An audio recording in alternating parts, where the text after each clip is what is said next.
The year I turned 18, my dad made me and my sister draw lots. Whoever draws the long lot doesn't have to get married now and can continue studying to go to college. My younger sister got the chance to study as she wished, but she didn't get into college. Later, she tried starting businesses but kept losing money, ending up in debt and constantly hiding. In contrast, I drew the short straw and was forced to marry a disabled husband. 3 years into the marriage, her husband's leg ailment was cured. Not only that, but he also caught the wave of entrepreneurship in the 1980s, became a major entrepreneur overnight. I naturally became a wealthy wife. She said I had stolen her life, so when I went back to the village to visit our parents, she pushed me off a cliff to my death. When I opened my eyes again, we were back at the drawing of lots. This time, my sister shoved me aside, snatched the marriage lot, and beamed with joy. What's the use of studying? Marrying a good man is the real way out. I laughed too, the feeling of being in charge of your own life. Don't you like it, sis? My dad just broke 2 sticks from the woodpile to use as skewers. My sister practically lunged forward and snatched the short lot. Dad, I'm on a short-term visa.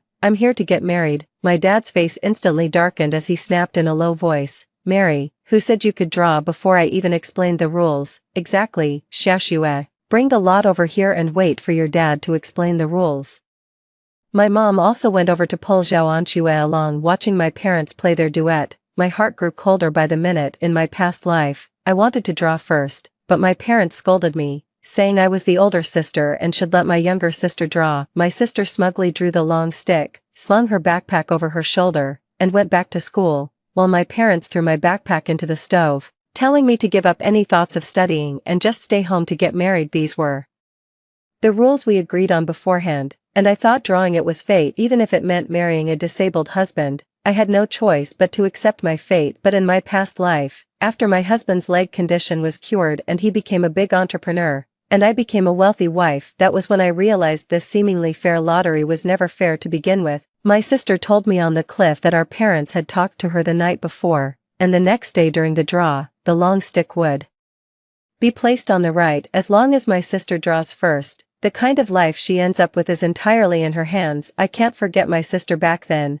unkempt from hiding from debt, her eyes glaring at me with hatred as she told me the cruelest truth. She wouldn't listen to my explanation and angrily pushed me off the cliff. The life you have now, I gave it to you, just asking you to give me 50,000 to pay off my debts. Why can't you do it, Zhao Anmin? You're so selfish, you deserve to die. Just before we fell, I grabbed my sister's hand. Since she called me selfish, if I'm going down, she's coming with me. I just never expected we'd both get a second chance. Stop drawing lots, Mom and Dad. Sister has better grades, so let her go to school. I'll be the one to get married, Zhao Anxue declared with righteous conviction before our parents could stop her. My younger sister had already thrown her school bag into the stove. Xiaoxue, what are you doing? Have you lost your mind? Mom rushed to stop her, but even though she pulled it out as fast as she could, half of the backpack was already burned. Mom, I'm not crazy, let me get married, trust me, I'll definitely become a rich wife someday. My sister grabbed our mother's hand. Mom's face was dark with anger. She was so furious she wanted to slap my sister, shouting, what rich wife? Sun Yulei is not only disabled, but he also has a 5-year-old son at home. Marrying him is like jumping into a pit of fire. Look, they knew everything perfectly well, yet in my past life, they still forced me into that marriage. Mom, what pit of fire? Marrying into the Sun family only brings benefits. My sister wouldn't listen at all. Instead she took my mother's hand to comfort her. If I marry him now, Dad can get into the state-owned factory, plus there's 1,000 yuan bride price, and Grandma can get treatment. Sun Yulei isn't disabled. He's a blessing to our family. Of course Mom and Dad know that, otherwise they wouldn't have had us twins draw lots here. But they've always favored my younger sister, so their plan was for me to get married while she keeps studying. I, Zhao, have always been fair. You two sisters must decide by drawing lots. Father snatched the lot back from his younger daughter's hand and roared, Dad. My sister bit her lip and called out reluctantly, draw lots. Dad held up the slip of paper right in front of us. Long lot for studies, short lot for marriage. Xiaoman, you draw. My dad was clearly beside himself with rage. The slip he snatched back twirled in his hand several times. I couldn't help but start breathing faster. This isn't just drawing lots, it's drawing fate. Will Dad still place the long chopstick on the right, just like in his past life too? Zhao Anmin, don't fight me for it. You take the right side and go study. my sister hissed in my ear through gritted teeth. I shot her a glance. Her eyes were full of urgency, but Dad had always been an imposing figure at home, and even Zhao Anxue, the most favored daughter in the family, didn't dare to defy him now. If I still ended up being the one chosen to marry, then knowing my parents, even if Zhao Anxue had 100 objections, she would still be dragged to school. In my past life, I had no choice but to accept my fate. In this life, the power to decide is in my hands. Left and right, two completely different lives. My breathing became rapid. My little sister is also extremely anxious. Hurry up, my dad urged me. When I took the right signature, Dad visibly breathed a sigh of relief. My hand paused. Then I unhesitatingly pulled out the left stick. Dad frowned and couldn't help clenching his hand. If I'm not mistaken, I got the long lot, so even if Dad wanted to pull some tricks, he wouldn't have a chance. Ah, Zhao Anmin, are you trying to get yourself killed? Who told you to take the left one? My sister screamed in anger, charging straight at me to start a fight, but I calmly showed her the length of the lot. Zhao Anxue was absolutely furious at first, but when she saw that the short lot was left in her father's hand, her anger vanished completely, and her face lit up with a broad smile. She snatched the short lot from her father's hand and said, "Mom, Dad, this time it's decided by drawing lots who gets married. You can't go back on your word again. This is fate." Mom and Dad's faces darkened with anger, and in the end, they stormed back to their room, clearly washing their hands of us. "Sis, it's settled. You go study, and I'll get married." "No backing out," my sister warned me sternly. "Don't worry, no one's fighting you over a cripple." I watched my sister's backpack, which I had thrown back into the stove, burn fiercely, and I smiled. "What do you mean cripple? Zhao Anmin, you're just sour grapes," my sister shouted angrily. "A cripple like that, I wouldn't take him even if he was free." "Who's sour grapes?" Thinking of Sun Yulei, I couldn't help but feel disgusted. "That's because you don't know what he'll achieve in the future. If you did, you'd envy my good fortune too." My sister raised her head smugly. I looked at my younger sister as if she were an idiot. She saw my expression and became even more satisfied. In her past life, when she was able to read, she felt just as content. She said I would end up marrying a cripple, while she would get into college, land a job, and have a bright future ahead. As for me, I'd just turn into a worn-out housewife. I was crying in anger, begging my parents, insisting there must be another way to save Grandma, and that Dad could find another way to get into the state-owned factory. That very night, my father grabbed the fire tongs from the stove and gave me a severe beating. He said I was being immature. "Grandma is so seriously ill. How can we afford to delay any longer? The Sun family is such a good match. Marrying into it means I wouldn't even have to bear a son myself. There's already a 5-year-old child. That's a life of comfort." He found me such a good path, yet I didn't appreciate it. But today, when my little sister chose to get married, they called it a fiery pit. I must study hard and get into university to completely change my destiny. You saw me reciting my notes while heating up the bathwater. My sister smugly nudged me aside with her hip and strutted out of the kitchen, saying, "What's the point of studying? Marrying a good man is the real way to go." 3. That night, my parents had a huge fight with my younger sister, scolding her for being immature. "Doesn't think about her own future." The younger sister screamed like a madwoman. "You always favor my sister. You lied to me, saying studying was the only way out, while letting her get married and live a life of ease. Mom, Dad, all that kindness you showed me before, it was all fake, wasn't it? You throw me a few crumbs to make me fall all over myself with gratitude, but the real good stuff, you've given every bit of it to my sister."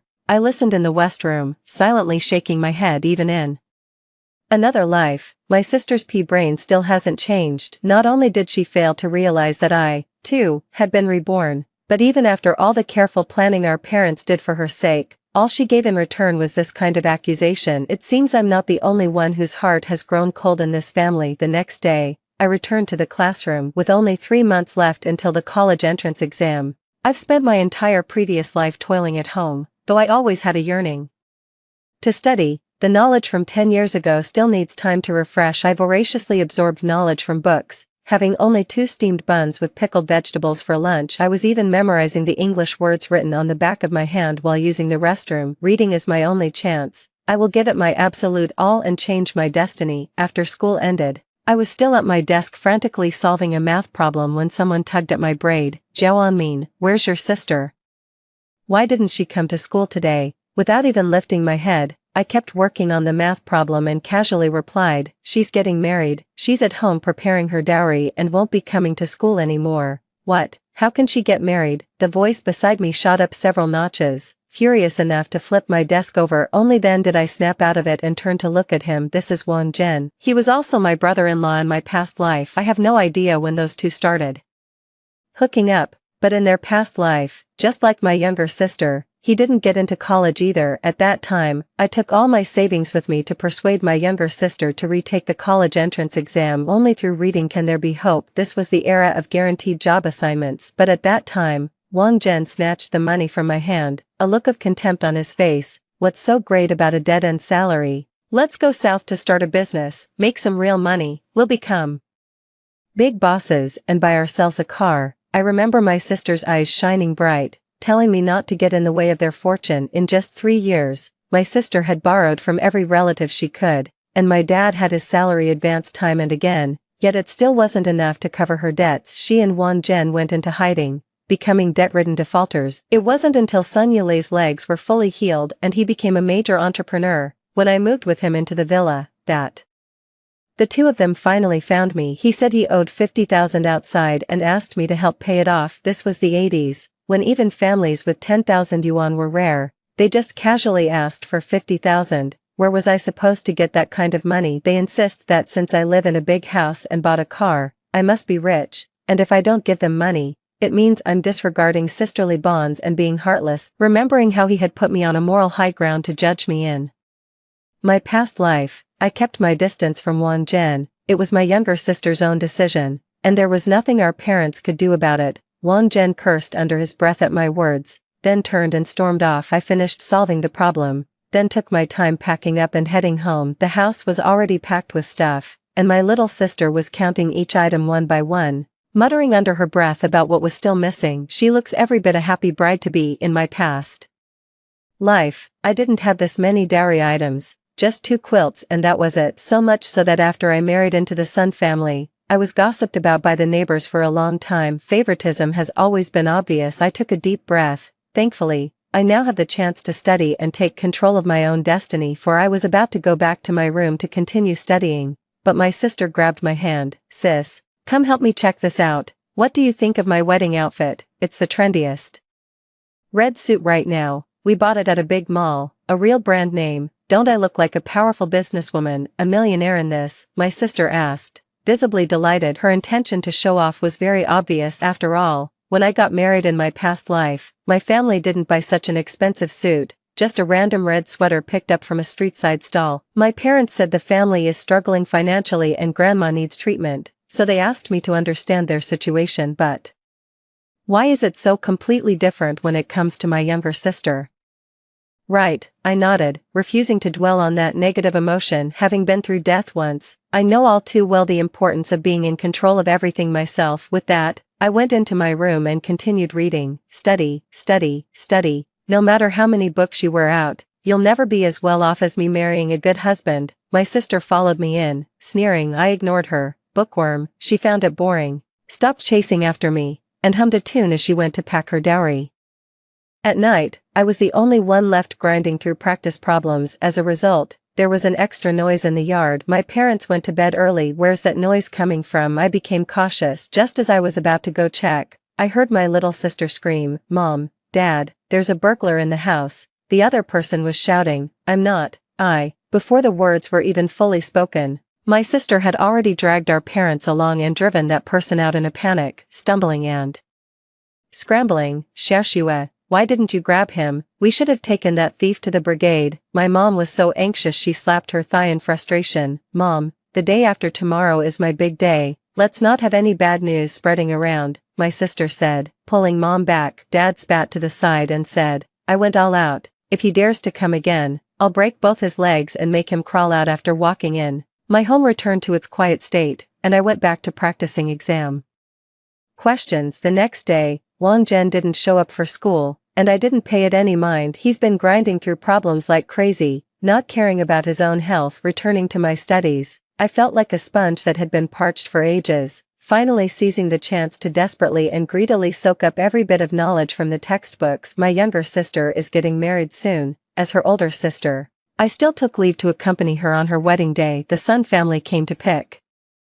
up the bride with beaming smiles. Sun Yulei came over in a homemade wheelchair. The sister who had despised him in his past life was now beaming with happiness, even taking the initiative to push his wheelchair for him among the crowd. The Sun family's 5-year-old son, Sun Huang, joined in the teasing, chanting, "New mom is coming in, new mom is coming in." I shuddered as the fear of being dominated by that little demon from my past life came rushing back. I quickly followed to help in the kitchen. This whole family of leeches, finally, I don't have to deal with them anymore. My sister's wedding had been over for less than 3 months when I took the college entrance exam. The moment I walked out of the exam hall, I felt completely dazed. After estimating my score with the teacher, I basically floated home. My younger sister has also come back home. She was sobbing uncontrollably, with bruises on her arms and face. I knew what had happened to her at a single glance. My little sister shot up the moment she saw me, quickly covering the bruises on her arm with her sleeve. "You did terribly on the exam. No need to wait for the results. I'll have mom and dad pull some strings to get you into a sewing factory." "No way, the results aren't out yet. How do you even know I did poorly?" I shot back. My little sister suddenly screeched, "What else can you do if you don't go to the sewing factory? Let me tell you. Don't even think about heading south to work, if you end up deep in debt. No one's bailing you out." 5. I let out a cold laugh. "I'm not going south to work in a factory. I've always been top of the whole school, and now that the exams are over, the principal has already hired me to tutor his nephew at $5 a day." "What, $5 a day?" My dad was the first to slam the table. My mom, who had been holding my sister's hand to comfort her, now started trembling along with it. "Your dad only makes 60 yuan a month, and now you're earning 5 yuan a day." "Impossible," my sister screamed, clutching her head. "Zhao Anmin, you're lying, aren't you? How could you possibly earn $5 in a single day?" My sister's voice was almost cracking, but I ignored the shock of the whole family. "I'm back now just to pack my things. I'm letting you know, tomorrow I'm moving into the principal's house." I turned around to pack my clothes. My sister snatched them and threw them on the ground, her eyes red as she glared at me. "Don't think you're so great just because you can be a tutor. My future husband is going to be a big entrepreneur. We'll be the first in the village to build a villa and buy a car." I looked at her, completely unfazed. "What's that got to do with me?" "Yeah, how she's doing. What's that got to do with me?" On the flip side, what does how I'm doing have to do with her anyway? My little sister was so furious that her chest heaved up and down uncontrollably. Just as our parents were about to come over to mediate, my sister pushed them aside and ran straight back to her husband's family home. "Your sister's been having a tough time lately, so try to cut her some slack." My mom kept going on and on about my sister's side, but it all went in one ear and out the other. I just told them about my summer plans. "Fine, you've grown up, got your own wings, and made up your own mind. We can't control you anymore." My dad took a long drag on his cigarette and turned his back to me. I know my dad is waiting for me to back down and apologize, but in my last life, I already lived the way they wanted me to, and ended up losing my life in the process. I don't owe them anything in this life. I packed my things and moved into the principal's house that very night. The principal's nephew is now in middle school. At the critical moment of preparing for high school entrance exams, I taught with great dedication. Besides teaching him, I've also been continuing to read and do some writing and drawing on my own. The principal has a vast and comprehensive collection of books at home, but is missing one type of supplementary teaching material. I remember that after the Sun family's son started school, supplementary educational materials gradually became popular. In the following years, top students' notes were even sold. I have organized all the knowledge points. I summarized and categorized them accordingly. This sorting took over a month. 3 days after I finished organizing, my admission notice arrived. I got into Peking University. The principal personally delivered the acceptance letter to me. When he saw me, he was so excited that he kept patting me on the back, saying I was a promising student and that he knew I would make it. I was crying and laughing at the same time, holding the admission letter from Peking University. "This is my true destiny, the one I was meant to have. You can head home for today. Go share the good news with your family. Tomorrow, the school will set off fireworks and put up banners to celebrate." The principal was overjoyed and gave me the day off. I've gone home, but I spoke with the principal about the admission notice and left it at his place. This is so important that I must keep it in an absolutely safe place. I didn't find out until I got home that my younger sister had already been back for 3 days. Seeing me come home empty-handed, her face immediately fell. "Aren't you supposed to be making $5 a day?" how come you're back with nothing but yourself? Looking at the bruises on her face, I couldn't help but feel a pang of sympathy. If life's treating you badly, just get a divorce, there's no need to throw your whole life away. Zhao Anmin, did you fail the exam yourself and now you're after my husband again, aren't you? Have you also been reborn? Are you trying to steal my good life? Upon hearing my words, my sister immediately exploded. She called me by my full name and pointed her finger at my forehead. The ruthlessness in those eyes was exactly the same as what I saw on the cliff before my death. I have no doubt that if I admitted right now that I was also reborn, she would absolutely kill me with a knife. What kind of animal is that? I've never seen one before,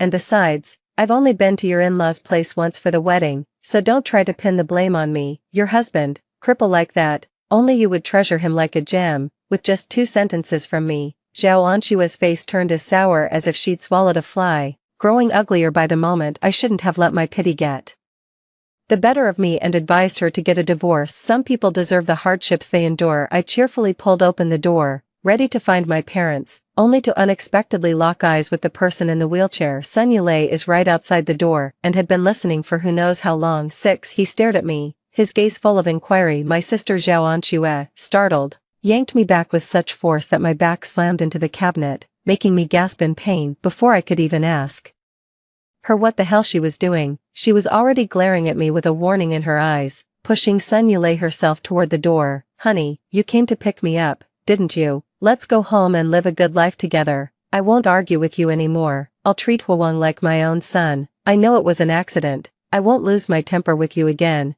Zhao Anshue nervously rambled on, quickly making her stance clear. The way she acted, you'd think I was about to steal Sun Yulei away from her. Only someone as worthless and enraged with low self-esteem as him would be treasured by Zhao Anshue. I shook my head. When someone is determined to die, nothing outsiders say makes any difference. Xiaoxue, stay for dinner before you go. Seeing this, her parents quickly called out to Zhao Anshue, but she walked even faster. Mom and Dad have things to do at home. I'll come back to see you next time. Her voice came from afar, and in the span of just 2 sentences, Zhao Anshue had already quickly reached the courtyard outside. Anmin, you're finally back. My mom saw me as she came in, quickly put down her bowl, and pulled me over. Ever since your sister married Sun Yulei, she's been beaten every day. Go talk some sense into her. If she can't go on, she shouldn't. No matter how important the future is, it can't be more important than life itself. My mother's face was full of worry, and a few more strands of white hair had appeared at her temples. I truly feel sorry for my little sister. But in my past life, when I couldn't take the beatings anymore and went home for help, Mom and Dad's faces instantly darkened. They pointed at me and yelled, how many people in these villages have gotten a divorce? If you go through with it, what's left of the Zhao family's face? Don't all couples fight in bed and make up in bed? Besides, I just took the 1,000 yuan bride price from the Sun family. Do you want your parents to be the talk of the town and get shamed to death? The furious face and the current worried expression overlapped, making me ask unconsciously, then what about the betrothal gifts from the Sun family? Is the bride price more important than her life? Can't you see the bruises all over your sister's body, black and blue? Just looking at them makes my heart ache. My mom couldn't help pounding her chest as she spoke. My dad took a couple of puffs from his pipe and said to me, your grandma's illness cost 200, you're making $5 a day now, aren't you? Help your sister pay it off. I can't believe this. My voice rose uncontrollably. That's my money, your money. Every single thing you've eaten, drunk, and used for the past 18 years came from this family. My dad tapped the table with his pipe, his tone and gesture dripping with warning. My mother's face, which had just been filled with worry, was now overtaken by anger. You've only been earning money for a month, and you've already forgotten who you are, haven't you? That's my money, meant for my college tuition. There's no way I'm using it to clean up Zhao Anshue's mess, I said firmly. My dad was so furious he nearly smashed the table with one slap. This is outright rebellion. If you don't help your sister, forget about going to college. You don't even know if you got in yet, and you're already talking about going to college. You sure talk big, my mom sneered, trailing behind my dad. So these are my parents in her previous life. Zhao Anshue couldn't even get into a vocational school, and all they cared about was how she had lost weight from staying up late studying. They even gave her 50 yuan, telling her to have some fun before going to work. Without waiting for my answer, my mom came right up and started rummaging through my pockets. Fortunately, I didn't take the salary back. Instead, I left it with the notice at the principal's house. My mom found nothing. And her face grew darker and darker. Where's your salary? Hand it over. No, I'm not taking it. That's my money. I shook my head. I knew my family wouldn't give me any money, so I was counting on the earnings from my summer tutoring to serve as capital for my future business venture. If I give it to my parents, I'll miss the wave and lose out on a lot of opportunities. If I could start over, I'd want to completely change my fate and become a wealthy woman in my own right, instead of trying to please my parents in search of that barely visible shred of family affection. 7. My parents couldn't find any money, so they got furious and locked me in my room. They made it very clear, if I don't fork out the money now to help my sister get a divorce and save her from that hell, they'll just lock me up in this house until I rot, and I can kiss this tutoring class goodbye. Still reading. Even if you get in, I won't let you have the acceptance letter. My mom glared at me. There was hatred in her eyes. Having lived a second life, how could I not understand that all of this was my younger sister's doing, even if she gave me the chance to study?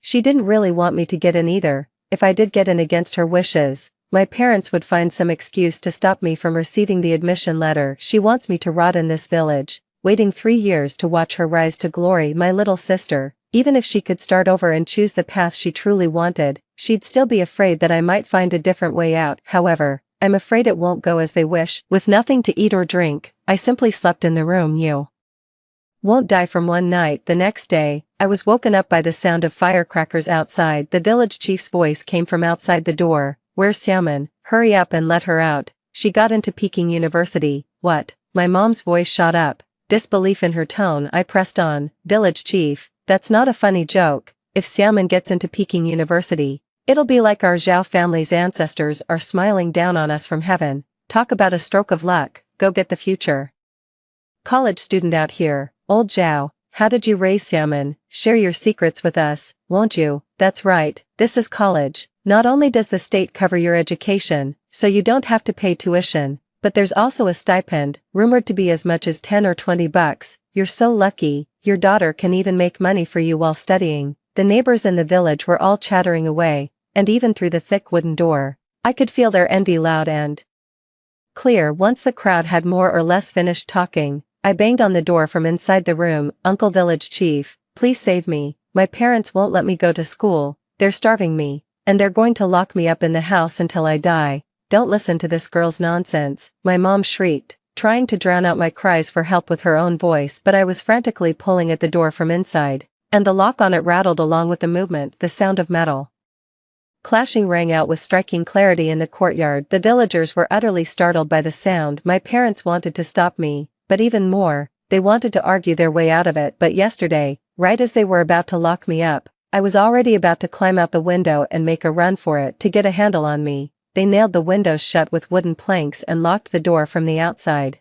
So now it can't be opened without a key. My mom had to go back to her room to find the key, with the lock rattling noisily all the while. The villagers, quick to catch on, immediately started lecturing my dad. Old Zhao, you've lost your mind. This is Peking University, the first one from our village. College graduates are guaranteed job assignments, so skipping this education is not an option. The sound of scolding came from outside. My mom took the keys and opened the door from the outside. I was locked up all night with no food or water, and there was no place to relieve myself in the room. The smell alone was enough to convince everyone I wasn't lying. Old Zhao, what are you doing this for? The village chief asked, his hands trembling. 8. My dad couldn't answer at all. He couldn't exactly say he was instigated by his younger daughter, that he thought I'd fail to get into college, run away and rack up debts everywhere, becoming a burden on the family. Could he? My mom laughed it off. It's all a misunderstanding, Old Zhao, and I just wanted to temper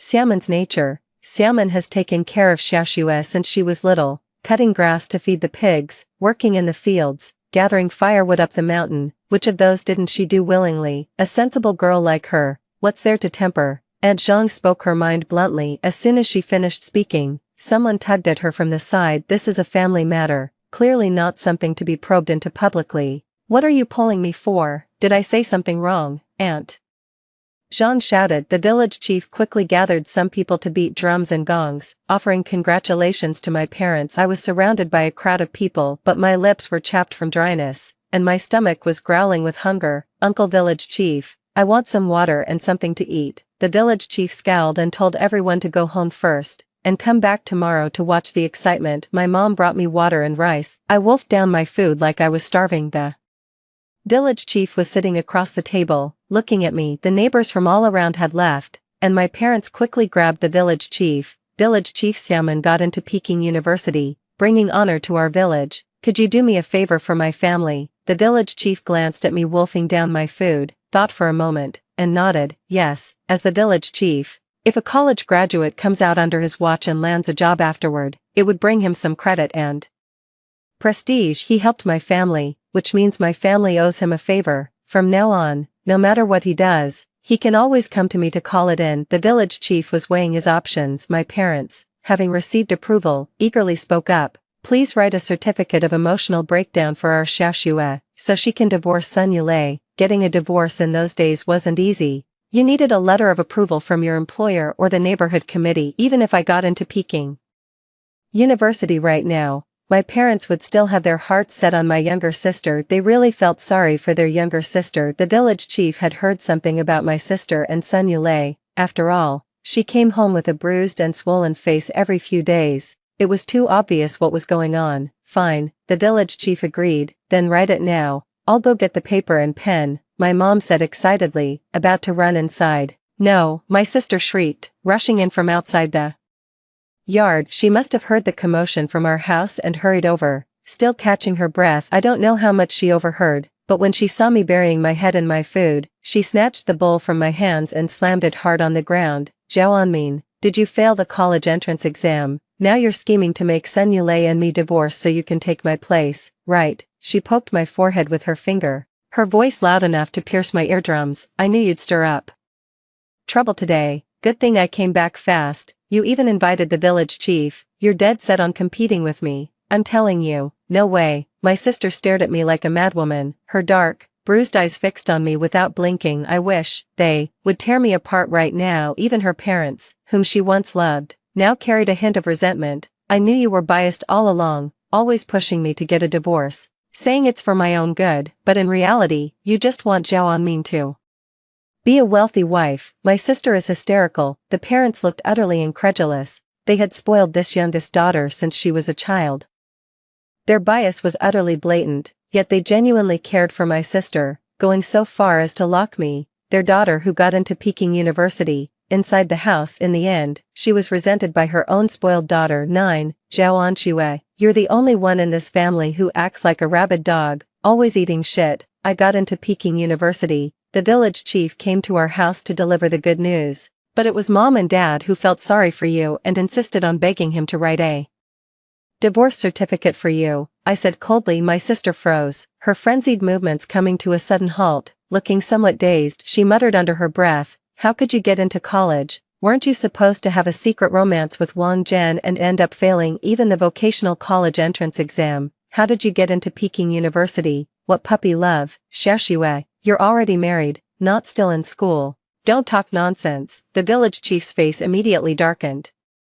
Upon hearing this, I was the first person from our village to get into Peking University, so he had to protect my reputation to boost his own. He immediately retorted loudly, "Everyone has seen how hard Xiaoman works at school. Even the principal hired Xiaoman to tutor his own nephew. That alone proves Xiaoman's ability." My mom also went to pull Zhao Anxue away. Even though her younger daughter's actions had just stung her, she was still the child she loved the most. Now, my sister's mental state is also breaking my mother's heart. Not to mention the sister also had an injury on her face. That scratch looked like it was made by a child. It must have been done by Sun's demon pill. After all, Sun Yulei cares about saving face, no matter how bad the beating gets. He wouldn't hit somewhere as obvious as the face. "Xiaoxue, your sister really got into Peking University. Now all universities are state-run. So not only is tuition free, but after graduation, jobs are guaranteed too. Don't be afraid. Even if we break ties with the Sun family, they can't do anything to you." My mom comforted me gently. My younger sister, however, was severely triggered and completely lost her temper. She yanked her hand away from mom's and flipped over the dining table in the yard. The plates and glasses above crashed to the floor with a clatter. Mom,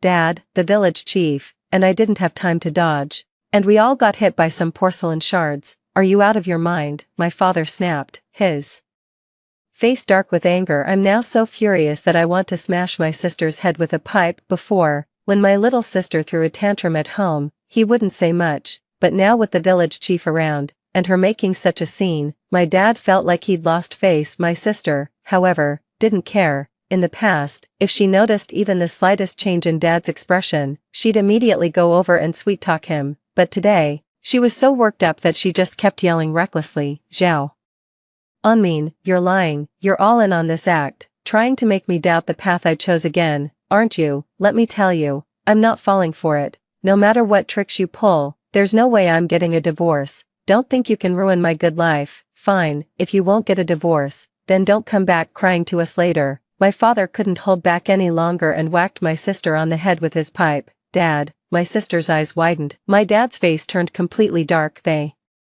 were completely devoted to their younger sister's well-being. Every time she came home and poured out her troubles, they took note and kept it close to heart. Whenever an opportunity arose, they were eager to help her find a solution. But my younger sister's behavior today has undoubtedly proven who the real ungrateful one is. My dad has completely given up on my younger sister. Old Zhao Xiaoxue is still young. Don't make it sound so serious. My mom tugged at my dad, trying to play peacemaker.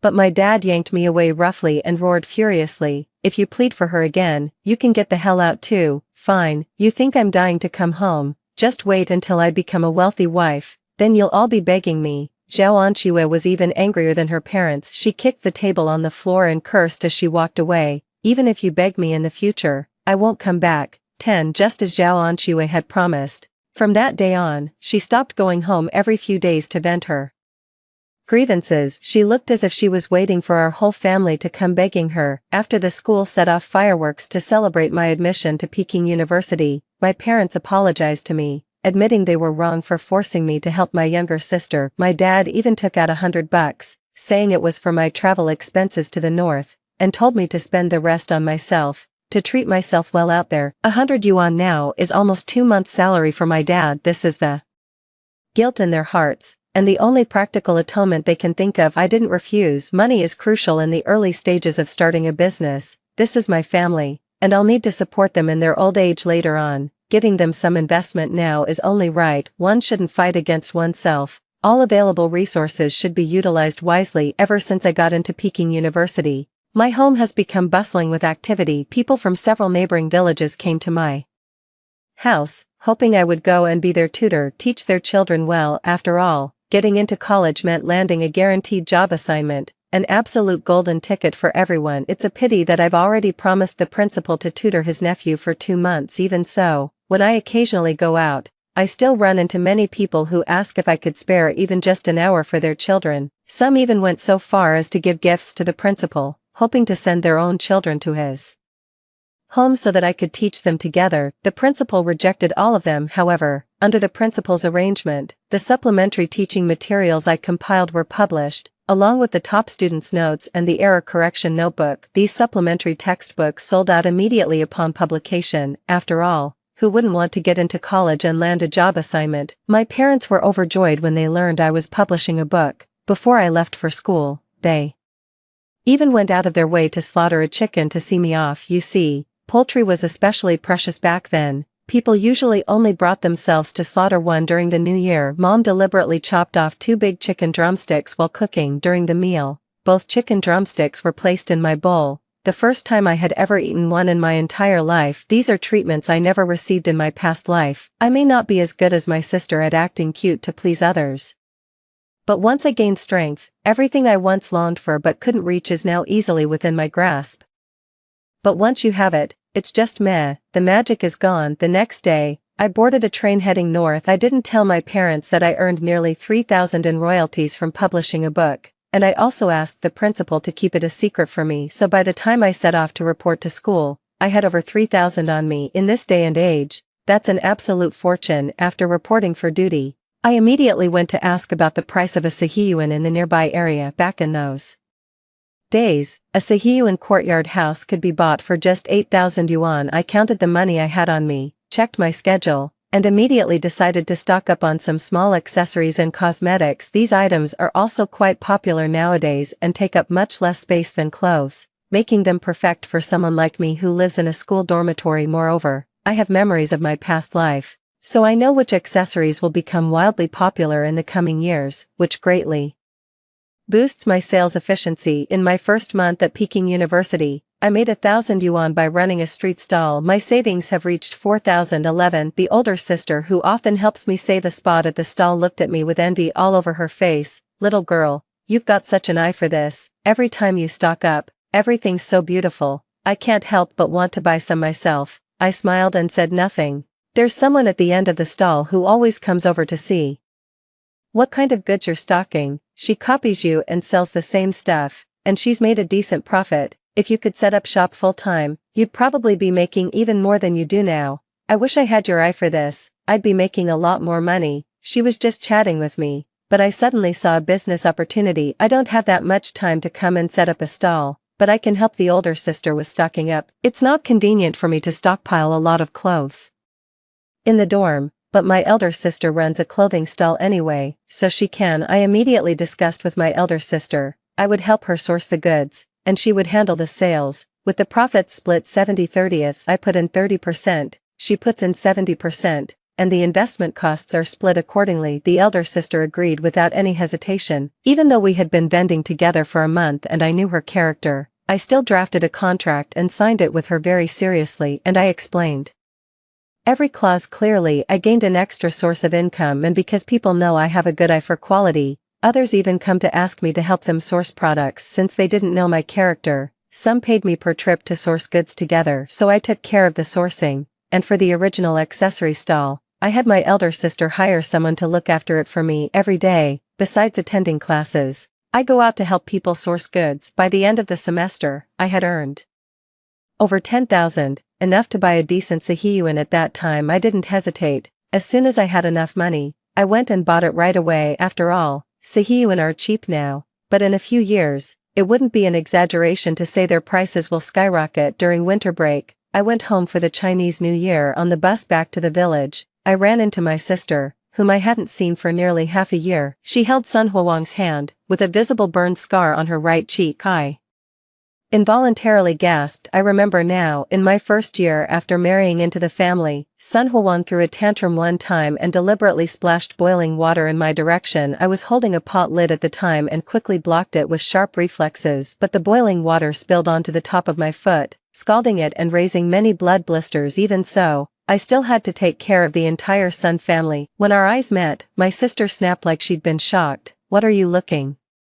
at? When I have money, I can get skin grafts and plastic surgery. I've long been sick of this face that's exactly the same as yours. Just wait, in 2 more years, I'll be 100 times more beautiful than you." I sighed. After all, we were twin sisters, so I still tried to reason with her. "It's been a year now. Can't you see? Sun Yulei will never get better. Stop dreaming of being a rich man's wife. Zhao Anmin, don't you dare jinx me." My sister shrieked in anger. Even though she had already sensed it, she still couldn't accept the truth, clinging to the hope of that 1 in a million chance. But what if has never been something that waiting around alone can bring about? On the back seat of his younger sister's bike, Sun Yulei suddenly popped his head out like a ghost. His sinister eyes were fixed on me, glaring with deadly intensity. I was so startled that I immediately got up and moved forward. "I don't want to sit in the back anymore." But Sun Yulei gripped my hand tightly, pulling me back as he demanded like a demon, "Why did your sister marry me this time? It should have been you.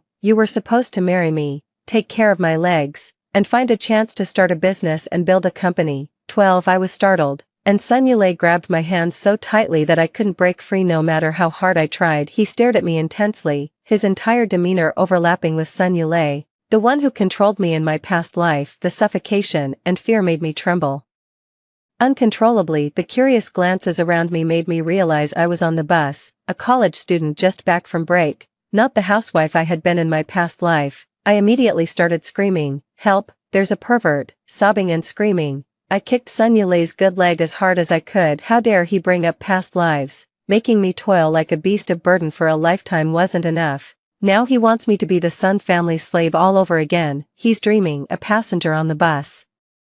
heard my shout and saw Sun Yulei's move, so he immediately got up and came over to help me. What the hell do you think you're doing, you cripple? Who gave you the nerve to lay a hand on that little girl? She's my wife. Sun Yulei tried to pull me again. Hearing this, I felt like I had swallowed a live fly, utterly disgusted. Who's your wife? Don't you slander me. Exactly, I know this girl. Isn't she the one who got into Peking University this summer? She's a college student now. Why would she ever want a cripple like you? This bus is heading back to our village, so there are bound to be a few familiar faces on board. Sun Yulei hated hearing the word cripple more than anything in his life. He stiffened his neck and argued, she is my wife. She was the one who married me in our past life. Past life? I might as well say I married the Queen Mother of the West in my past life. A middle-aged man chuckled. His one remark had the whole bus roaring with laughter. Someone recognized Sun Yulei and immediately pointed at Zhao Anxue, who was sitting in the front row, stunned. This is your wife. You can't mistake her for her twin sister. Besides, didn't your son leave a mark on your wife's face? Don't tell me you've grown tired of your wife and are thinking of swapping her out for a new one. The crowd was buzzing with chatter. Sometimes, the malice of rural folks is even more blunt. Sun Yulei was wedged in the crowd, his face growing darker by the minute. A middle-aged woman in the front row pulled me over and said, Sister,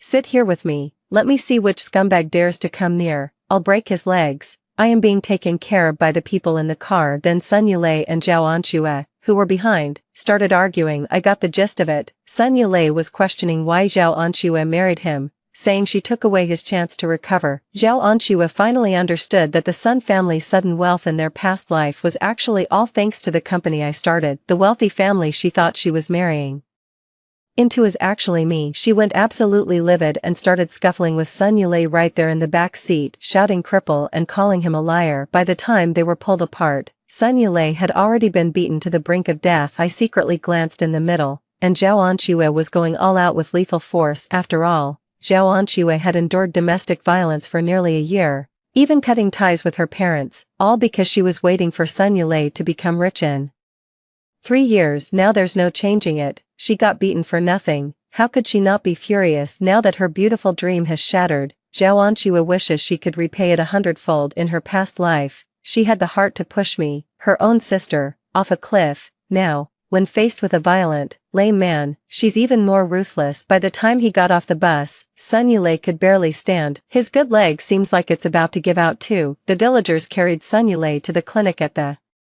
village entrance, Sun Huang saw his father being beaten and, standing nearby, wailed that Zhao Anxue was a wicked woman. He also got slapped twice, with such force that it knocked out one of Sun Huang's front teeth. Keep screaming, and I'll strangle you right now. Zhao Anxue glared at him, and such a fierce look silenced even the passengers who had been laughing and joking just moments before. Everyone tacitly accepted this as a domestic matter and fell silent. Before getting out of the car, my sister shot me a venomous look, filled with hatred. 13. I don't care what she's thinking. There's no way in hell I'm letting those two lunatics know that I'm also a reborn. It seems I can't just come back casually anymore. Even if I do go home, I'll have to avoid those two. This year's spring festival was really lively. After I got into Peking University, a bunch of relatives I'd never seen before suddenly showed up at home. At the dinner table, everyone wanted to invite me over to tutor their own children. Some also asked me to publish supplementary teaching materials. I heard that supplementary learning materials and error notebooks are completely sold out. Some neighbor kids also came to me for help when they couldn't understand the mistake notebook. I could manage to answer questions for the first few days, but then there were just too many people. I brought some gifts and hurried over to the principal's house first. I sincerely thank the principal for helping me publish those teaching materials and error notebooks. Second, I really need to find a place to get some peace and quiet. The principal was delighted to see me arrive. His nephew got into the top-tier class at our school. The supplementary books and error notebooks I recommended are selling so well that the publisher is planning to reprint them. I happened to come back, and they wanted to discuss this with me. At that time, I had only prepared 2 main subjects, but they still wanted me to come up with some other subjects. I brought all your old homework and test papers. You can work on the compilation here at my place this winter break, the principal said, pulling out a cardboard box. My study guides and error notebooks are all compiled according to future trending models. People nowadays have no idea what will be trendy in the future, so even if they try to fabricate something based on my style, it always falls short. You're too kind, principal. I felt dizzy and overwhelmed from dealing with that bunch of family members. The principal was truly rescuing me from a dire situation. I picked up the cardboard box, looking at the principal with gratitude. He met my gaze and smiled. I had someone pass a message to my parents, and I'm staying at the principal's place. Focus on compiling teaching materials and error notebooks during the new year. Nothing matters more than hustling to make money. When school resumed in early spring, I had compiled my new teaching materials and error notebook and handed them over to the principal. Also, the royalties from the reprint of the first 2 subjects, as well as the royalties from this latest one, have all been paid to me. The principal said cheerfully, "You're quite the little rich girl now. Have you thought about building a house for your family?" I know the village chief meant no harm by asking that. After all, our house is quite old, one of those older buildings from before, but I shook my head again. No rush to get up yet. That's true, you're the only daughter left in your family, and who knows where you'll be assigned to work after college graduation. The principal was just making small talk with me, and this kind of casual conversation is very common around here, but it made me fully realize the core of the issue. Jealousy can run deep in rural communities. Sometimes I need to build a house for my family now,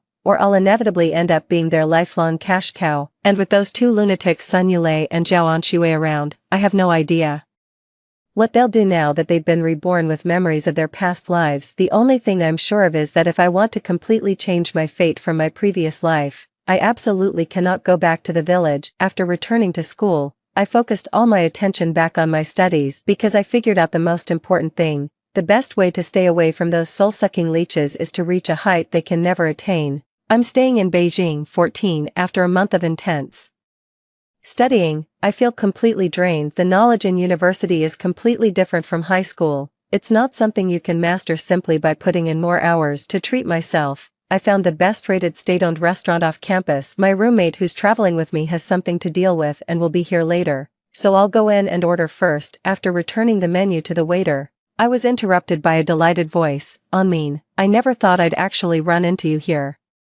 I looked up and saw Wang Zhen. Before I could even answer, he had already made himself at home and sat down next to me. I instinctively dodged to the side. After all, I don't want to have much to do with anyone who's ever been involved with Zhao Anxue. Let's go into business together. I know your school gives you over $10 a month in subsidies. Just give me 10 of that. When I make it big, we'll go back to the village and build a big house together. Then the whole village will envy our good life. He cut straight to the chase, without any small talk at all. "What gives you the right?" I shot back. "Of course it's because we're from the same village. We're hometown folks. Shouldn't you be helping me out?" Just then, the waiter brought the dishes, and without a second thought, he picked up his chopsticks and took a bite. "Waiter, 2 beers, please," he added with a wave of his hand. "Let's talk over a drink." I was so infuriated by his blatant, twisted logic that I could only laugh in disbelief. He really has some nerve. "Your sister said it herself. She's the one who wronged me. You and your sister share the same face, so she told you to apologize to me on her behalf. She gave me your address too, but it wasn't very clear. I figured I'd look for work around here first and wait for you when I had nothing else to do, just to try my luck. I can't believe I actually waited long enough for this." Wang Zhen pulled out a note. My expression turned ice cold, and I immediately drove them out. "Who gave her the right? Who does she think she is? Why should I apologize to her?" "Wang Zhen, get the hell out of here right now." "Why would I leave? Your sister already agreed to let me be her brother-in-law, so I'm basically your fiancé now." Not only did Wang Zhen not leave, but he also moved closer to me. He even looked like he was about to hold my hand. I felt like I'd swallowed a fly. I never imagined someone could have such thick skin. "If my sister agreed, go find her. You're harassing me here, and I can totally call the police," I yelled, putting distance between myself and Wang Zhen. This is the only way left to deal with a shameless jerk, but to my surprise, he still wasn't afraid and kept closing in on me. "Anmin, we're from the same hometown. In a city this big, of course we have to stick together for warmth. I've been staying around here for almost a month just to find you. You can't just turn your back on me like this." I didn't hesitate to hit him. A local thug. My sister must have been blinded by Wang Zhen's good looks and sweet talk in her past life. All I feel is disgust. After all, there is still a difference in physical strength between men and women. Just as Wang Zhen was about to fight back, he was blocked by a tall figure with broad shoulders and a narrow waist. "What are you doing?" he said sternly. "If you harass students at our school, I can have you handed over to the security office. Wang Zhen was nearly a head shorter than him, so he couldn't match his presence at all. He could only give me a weak, pleading look. Anmin, please explain quickly. I'm the fiancé your sister found for you. 13. What do you mean my sister found me a fiancé? Since when does such a thing happen in this world? We aren't exactly close. You're not some trafficker crawled out of some backwater mountain hole, are you? I shouted very loudly. The onlookers frowned as well. True. I've heard of parents arranging a fiancé for their daughter, but I've never heard of a younger sister arranging a fiancé for her older sister. A voice from the crowd immediately made Wang Zhen explain, it's an introduction, not a betrothal. Then where's my sister? If she's going to set me up with someone, why isn't she here? I pressed, your sister's married now, so of course she's living her life in the village. How would she have time to come into the city? Wang Zhen said anxiously. He explained frantically, but the more he explained, the more he sounded like a human trafficker. I've been seeing him hanging around here a lot lately, like some unemployed drifter, all tattered and torn like that. Could he really be a child trafficker? I've heard that someone actually went to the police recently. Word is, someone's gone missing. The crowd chattered noisily as they directly surrounded Wang Zhen, led by that person. Everyone directly took Wang Zhen as a suspicious individual and sent him to the police station on the next street. The noise around finally died down, and I looked at the person who had helped me out with gratitude. The previously arranged roommate hurried over. Bro, how are you with my roommate? Xiao Wen, my roommate, asked with a shocked expression. Is this your brother? Is this your roommate? Both the other person and I were extremely surprised. My roommate pulled us to sit down and eat, introducing us to each other. The person who stood up for me is Li Wenchuan, my roommate's older brother. 2 years ahead of us. He just finished a research project today and wanted to treat himself to a meal to celebrate. He was sitting at the table right next to mine and witnessed the entire conversation between Wang Zhen and me. He couldn't stand it, so he came over to stand up for me. How did you know we're from the same school? I asked. Curious, he scratched his head a little sheepishly. Actually, I have no idea. I just said that to scare him.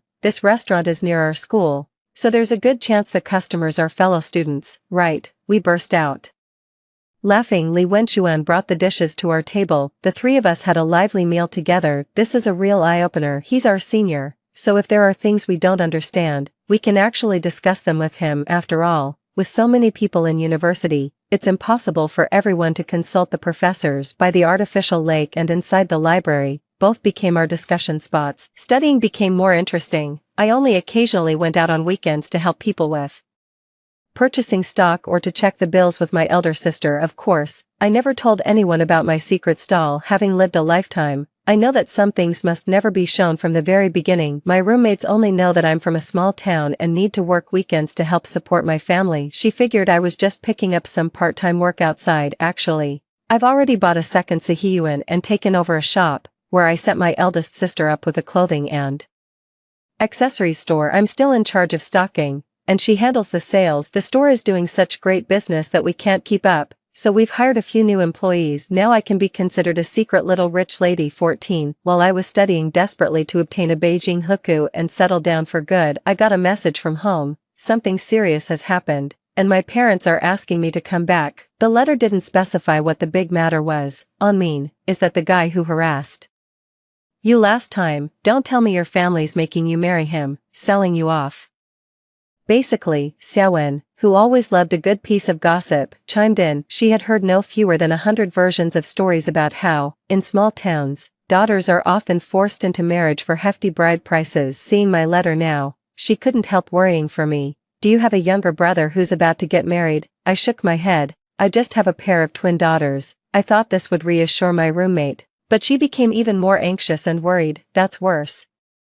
Families like that are most likely to buy a son from outside or adopt one from a collateral branch. Anmin, you need to be careful when you go home. If your family asks you to do anything illegal, you absolutely must not agree. And as for this degree, whoever earns it owns it. It can't be given away. Xiaowen slapped her forehead and started frantically briefing me. I knew she meant well, so I smiled and told her to relax. Although my parents are somewhat biased towards sons over daughters, they wouldn't go so far as to do something like that. Bet, my sister's up to some nonsense again. No way. I still think it's too dangerous for you to go back alone. Why don't you find someone to go with you? My brother's free right now. He has fewer classes these days and just finished an experiment, so he has time. Xiaowen tugged at my arm. Even though I was the one heading home, she was even more nervous than I was. Don't worry. I'll be careful. I patted Xiaowen's hand and turned down her suggestion. After all, I took leave to go home and even dragged my classmates along, and on top of that, he's a man. The gossip in the village will crush me. Besides, we don't really have any extra space at our place. If Li Wenchuan comes back with me, there might not even be a place for him to stay. I packed my bags on my own, planning to ask for leave from school today and head straight to the station to buy a ticket with my luggage tomorrow. I still need to make a trip back to this place. Xiaowen kept watching me from the bedside as I packed my things, her gaze so intense it felt like it could burn a hole right through me. I said helplessly, "Come on, Xiaowen, I'm just going home, not heading into a den of lions." "I know, but last time that trafficker from your village claimed to be your fiancé, I was worried about you," Xiaowen said, thinking back to what happened that day at dinner. She kept rambling on and on. "My parents won't agree." "Don't worry, even in our village, Wang Zhen wasn't well off. In her past life, when her sister ended up with Wang Zhen, it was purely out of willfulness, tricked by his sweet talk. My parents look down on Wang Zhen. Now that I've gotten into university, there's no way my parents would make me get married anytime soon. I have full confidence in my parents on this point, but Xiaowen didn't know much about my family, so she was still full of worry. As I finished packing, I couldn't help blurting out, "Make sure you come back safe." "Okay." My brother hasn't even had a chance to confess his feelings yet. My hand, which was lifting the suitcase, froze. I looked at Xiaowen, a hint of disbelief in my eyes. Her brother confessing? I always thought we were just close classmates, having been through one marriage. I've spent my whole life desperately trying to change my fate, so that thought never even crossed my mind. 15. Seeing me frozen in place, Xiaowen looked like she had nothing left to lose and frantically said to me, "Yeah, I really like you. I want you to be my sister-in-law. My brother likes you too. Our family is from Beijing. My parents are university professors, and they're very open-minded. There's no way they'd have any preference for sons over daughters. They won't meddle in you and my brother's private life either." This information hit me like a ton of bricks, leaving me completely dazed. My family still doesn't know what's going on, and now this comes up. Come on, Anmin, just give my brother a chance. I know you're amazing, but he's not bad either. He'll be assigned a job next year, and it's very likely to be close to home. I interrupted Xiaowen. After all, it's too early to talk about all this now. No one has their sister-in-law deliver a confession for them. Did I say something wrong? Xiaowen suddenly realized something, now covering her mouth with a look that said, "How did I just blurt all that out? My brother told me not to say anything. But seeing how anxious you are to go back, I was afraid you'd get dragged down by your family, so I couldn't help myself. I know you mean well, but just pretend you never said anything about this. As for how things stand between me and your brother, we'll talk about it when I get back." I comforted Xiaowen. "Take your leave properly." It was only when I went to the station the next day that Li Wenchuan came to see me off. "He is holding my luggage for me.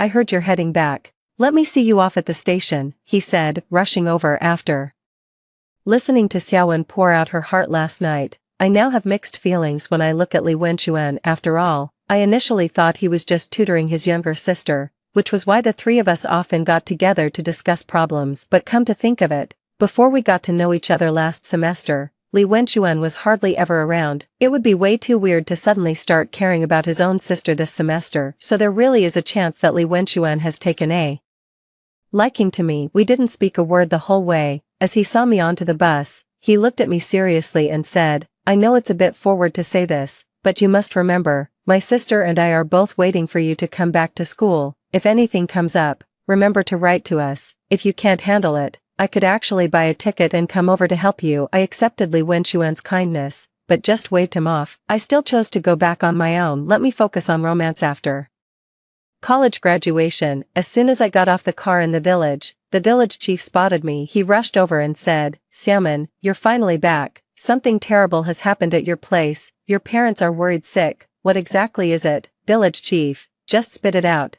Stop playing guessing games. I'm so done with these people in my family." The letter didn't say what it was. Now that I'm at the doorstep, they're still only telling me half the story. This makes it impossible for me to find a way to help my family, even if I want to. Your sister and brother-in-law got into a fight, and it ended with 2 people dead. Now your sister's been arrested, and the Sun family's been showing up at your place every day demanding answers. The village chief pulled me along toward his home and finally told me the full details of the matter. My sister got into a fight with Sun Yulei. In a fit of rage, she strangled Sun Huang to death, and then, while brawling with Sun Yulei, she struck him dead with a hoe. You have no idea. Sun Yulei's brains were bashed out.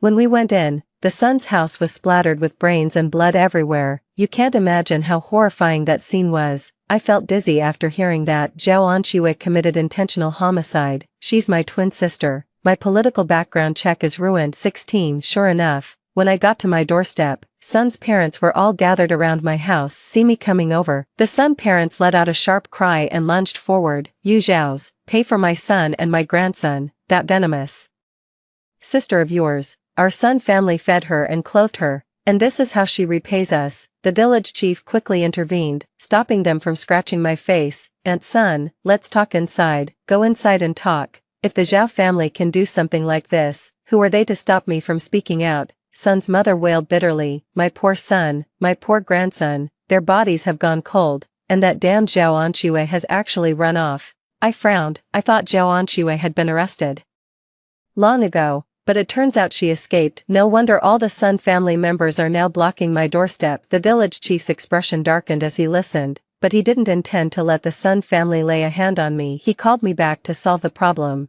not to turn it into another criminal case. Seeing that none of us said a word, the Sun family grew bolder, practically shouting in my face. The Zhao family must have helped hide them away. I won't go inside. I want everyone to see just what kind of people the Zhao family really is. Village chief, this family are murderers. You can't harbor murderers. It was my sister who did it. Coming after us won't do you any good. My face turned cold, and my tone was firm upon hearing this. Sun's parents were so furious they nearly passed out.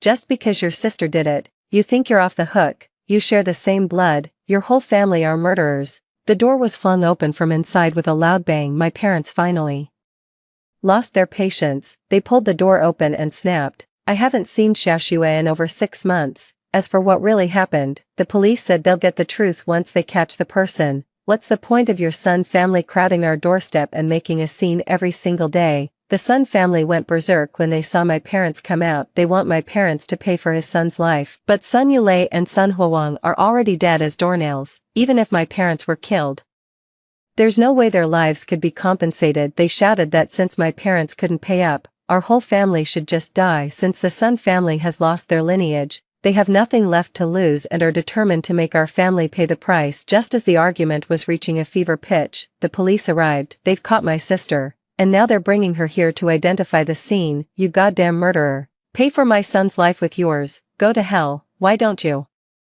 execute her, officer? She's a killer. Shoot her right now. Sun's mother was crying so hard she was about to faint. The Sun family tried to take matters into their own hands but were stopped by the police. Police follow a specific procedure when enforcing the law, and they won't change it just because someone makes a scene. On the contrary, it was the Sun family's disturbance that disrupted the normal order here, and they were warned as a result. My younger sister got out of the police car. She looked even older and more exhausted than the last time I came home. Not only is half of the face disfigured, but even the other half, which was still intact, is now covered in bruises from the beating. The old wounds are layered with new ones, but they aren't from the same time. It was probably the result of a fight with Sun Yulei. After all, the village chief just told me that since the start of this year, he's heard a lot about this couple beating each other up, and the beatings are getting more and more brutal. In the past, they would just make up on their own after fighting, but the last few times, they wouldn't stop until one of them ended up in the hospital, and my sister's left arm was dislocated from a beating before,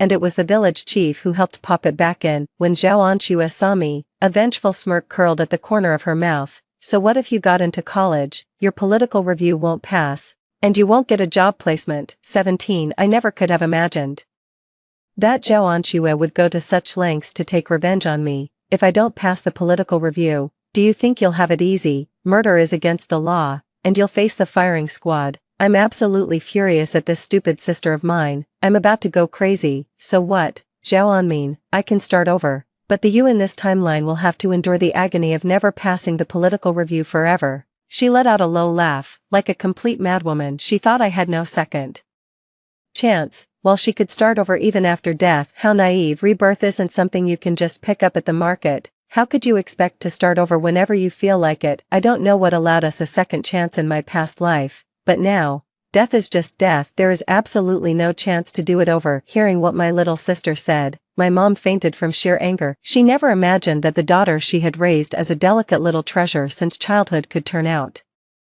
to be so extreme, using her own life to frame her sister. How could she do something like that? The scene was in complete chaos. My dad rushed my mom to the hospital for emergency treatment. I followed the group to watch my sister identify the crime scene. The Sun family kept cursing nonstop, shouting at the police to just shoot her on the spot. No need for a trial, since she had already confessed. In the midst of deep distress, my sister has been sentenced to death, to be carried out in 2 months. My parents were so shaken that their hair turned gray almost overnight. This village is no longer livable. After all, the Sun family lost 2 important sons. The blow was just too heavy, but in the end, the truth revealed in court left everyone stunned. The Sun family's parents talked about taking good care of this daughter-in-law, but in reality, from the moment she stepped through the door, Zhao Anqiwei had to empty the urine bucket for her disabled husband and learn to give him massages. Sometimes, if she accidentally upset Sun Yulei in some way, he would beat her with his crutch. Of course, the shots were aimed at places that couldn't be seen at first. Meals meant waiting on the whole family until they finished,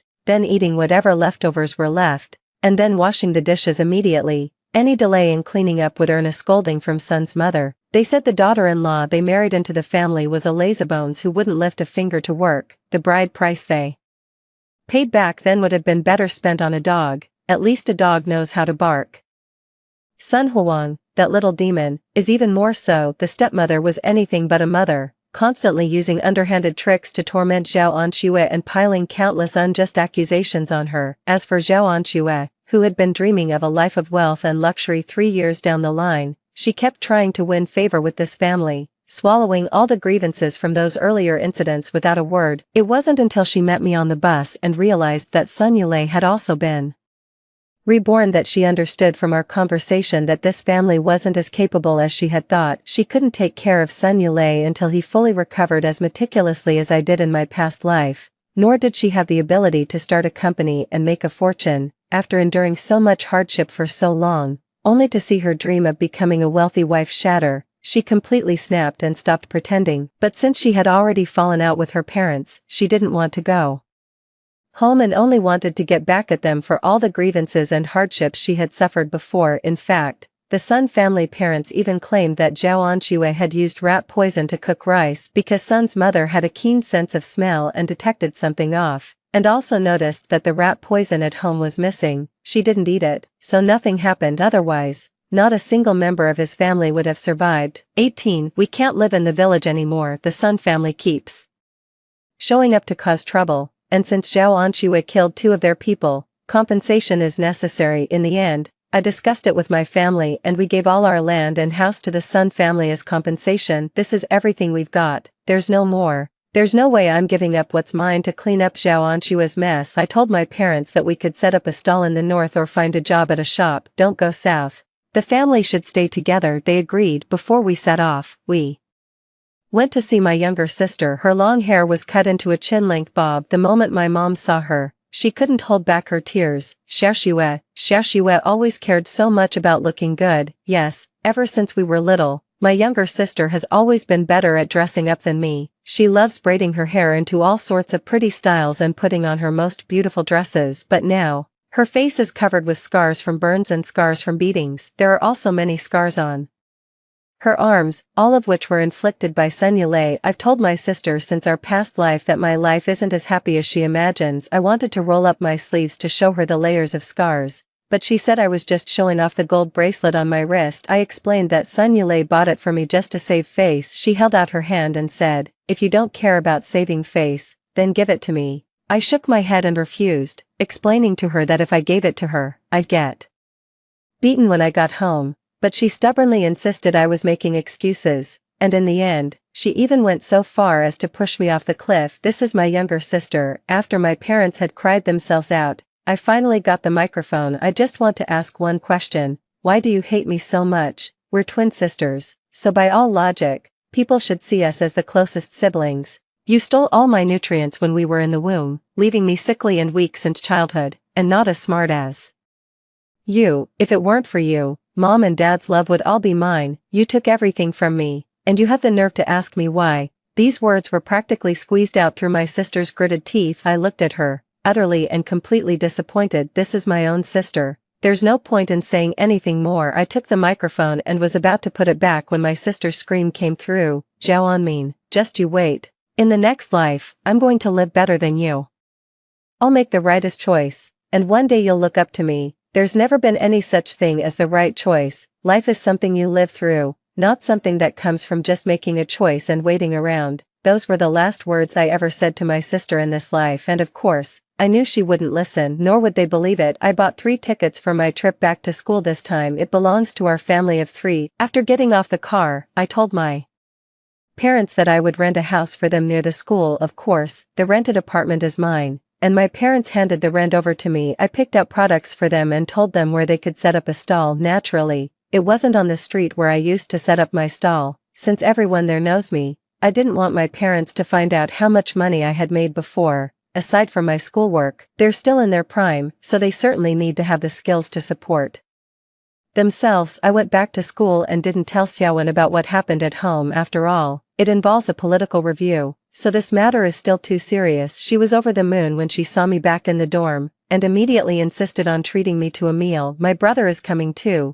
The 3 of us can finally be together again. Seeing Xiaowen so carefree and lighthearted, I couldn't help but laugh too. It's definitely more relaxing at school. 19. My days went back to the way they were before. From Monday to Friday, I'd go to the library at school with the 2 of them. On weekends, I go to the store to help out, check the order volume, and review the profit split. Of course, there's a bit more now. I also need to go see my parents. They weren't used to it at first, but knowing they couldn't go back to their village, they just had to work even harder during the Chinese New Year. They told me they don't want to run a stall anymore and are thinking of getting a food cart instead.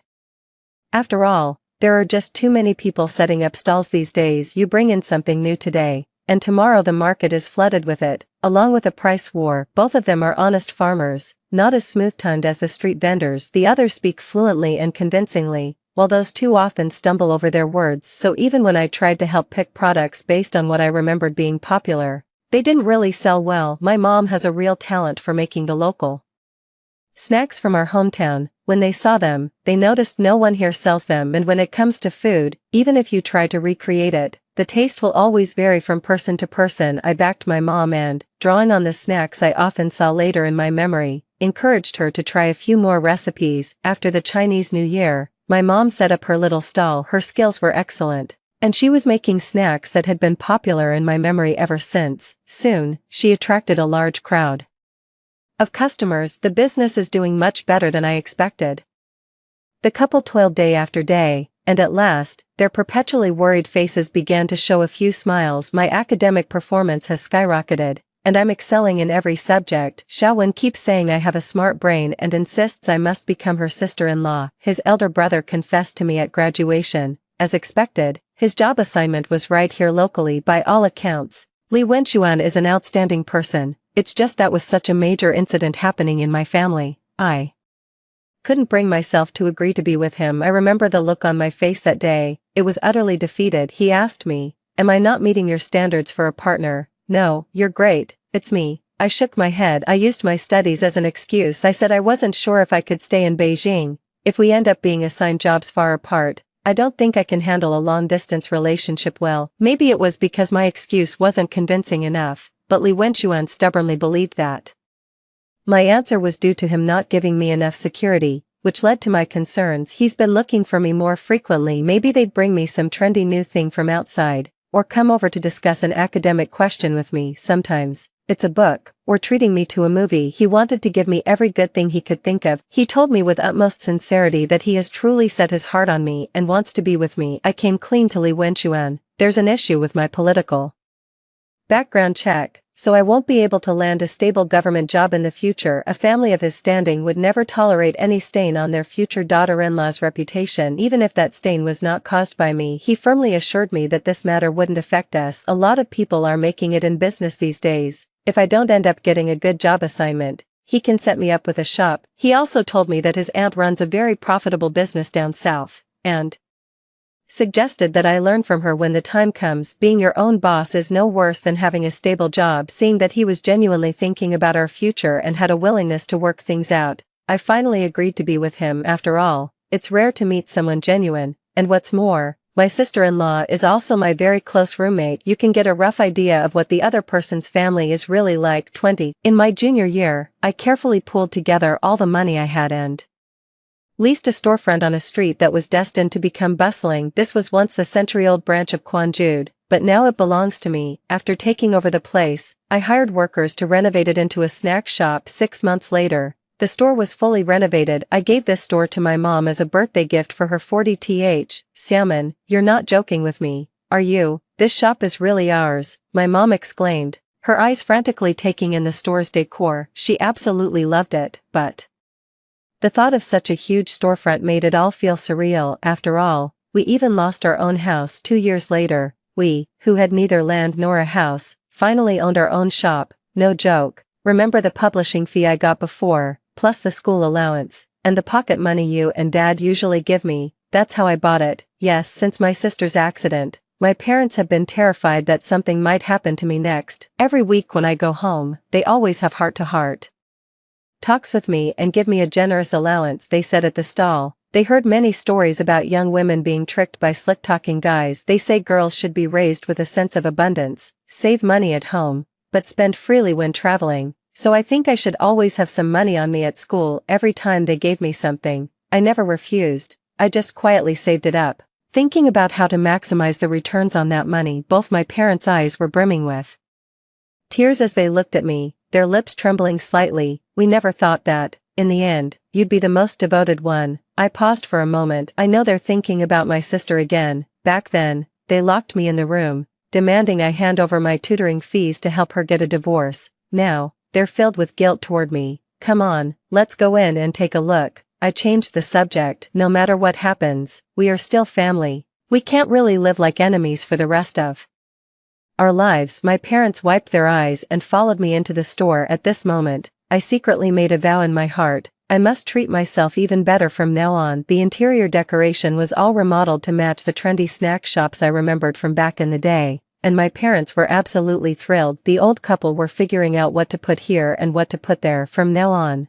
they won't have to endure the scorching sun or pouring rain, nor brave the biting wind and snow to boil hot water in the dead of winter. My parents' snack shop has successfully opened. There's a sign at the spot where I used to set up my stall, pointing the way to the new shop. Longtime foodies have come here drawn by its reputation. Old Zhao, now that you've opened the shop, it's so much more convenient for us to grab a meal. This seat is awesome.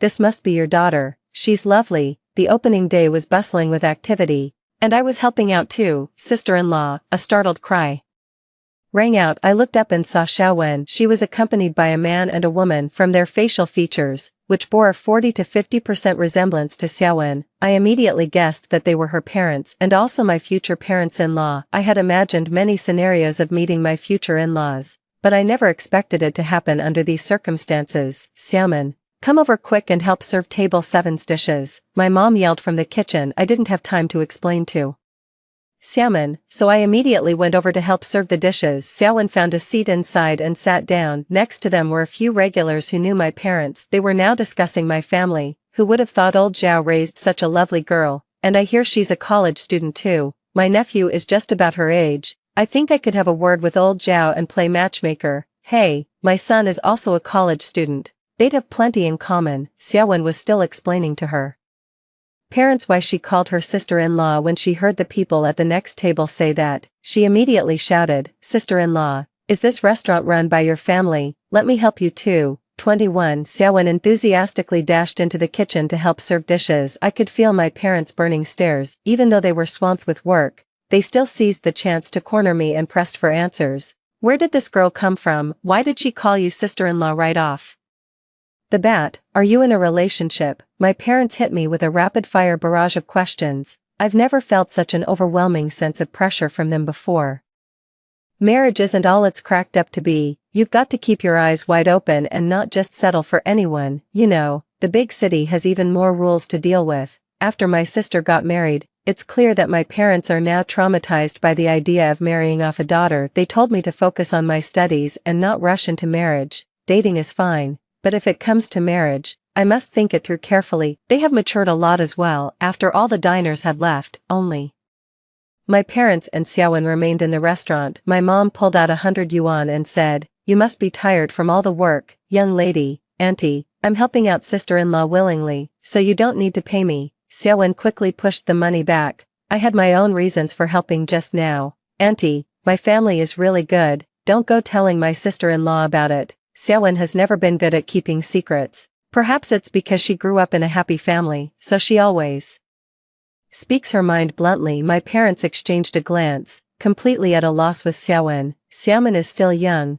there's no rush for this marriage, my dad stated. Xiaowen looked like her world had collapsed. When we got back to the dorm that night, she secretly asked me if she had been too rash and if that was why my parents didn't like her. "Even though you're marrying my brother, if your parents don't like me as your sister-in-law, it'll affect their impression of him too," she said, scratching her head frantically. Full of regret, I felt like, why the hell did I impulsively run to the kitchen to be a waiter? "Don't worry, my parents just don't want me to get married too soon. They have no problem with you," I reassured Xiaowen. I still didn't tell Xiaowen about my sister's situation. After all, she's too naive and can't keep a secret. The next day, Li Wenchuan brought gifts to my family's shop. He apologized for his sister's reckless behavior yesterday and also explained why.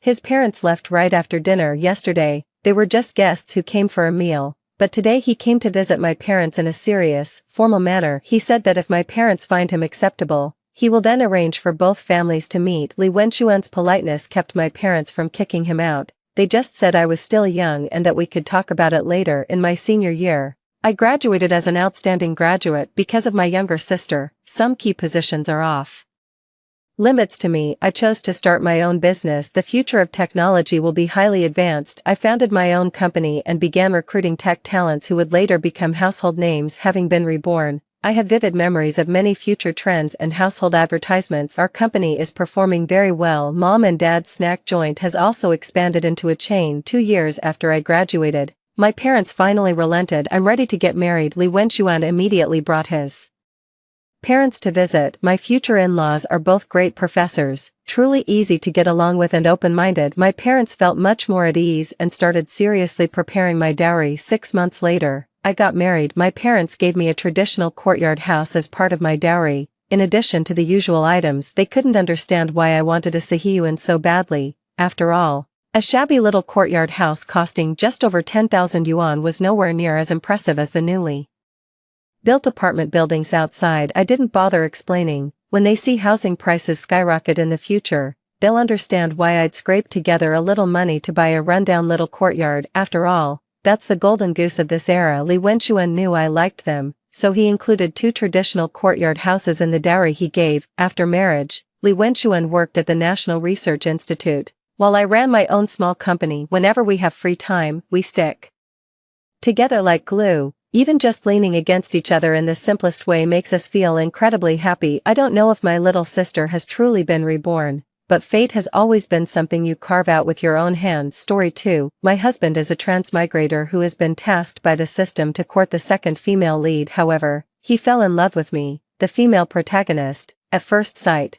Every time he was attracted to me, he would receive an electric shock. He has already been shocked 999 times. Later, I was kidnapped by a terrorist organization. I was electrocuted, imprisoned in a water dungeon, and had long nails driven into my body. In a moment of despair, I remembered the method Hugh had taught me to connect to his system. After connecting, I heard a conversation between Hugh and the system. "Host, how could you make a deal with that terrorist organization yourself and let them torture Evelyn like this? Isn't she your wife?" My husband's voice was cold. This experience was originally supposed to happen to Linda. In order to save her, I had no other choice. Evelyn is the female protagonist. She has the protagonist's halo and won't die no matter what. After this is over, I'll have enough points to stay in this world, and I'll do everything I can to compensate her. My heart ached as if it were being wrung. When those men pounced on me, I simply gave up resistance. Damn, this woman is really something. At the man's signal, the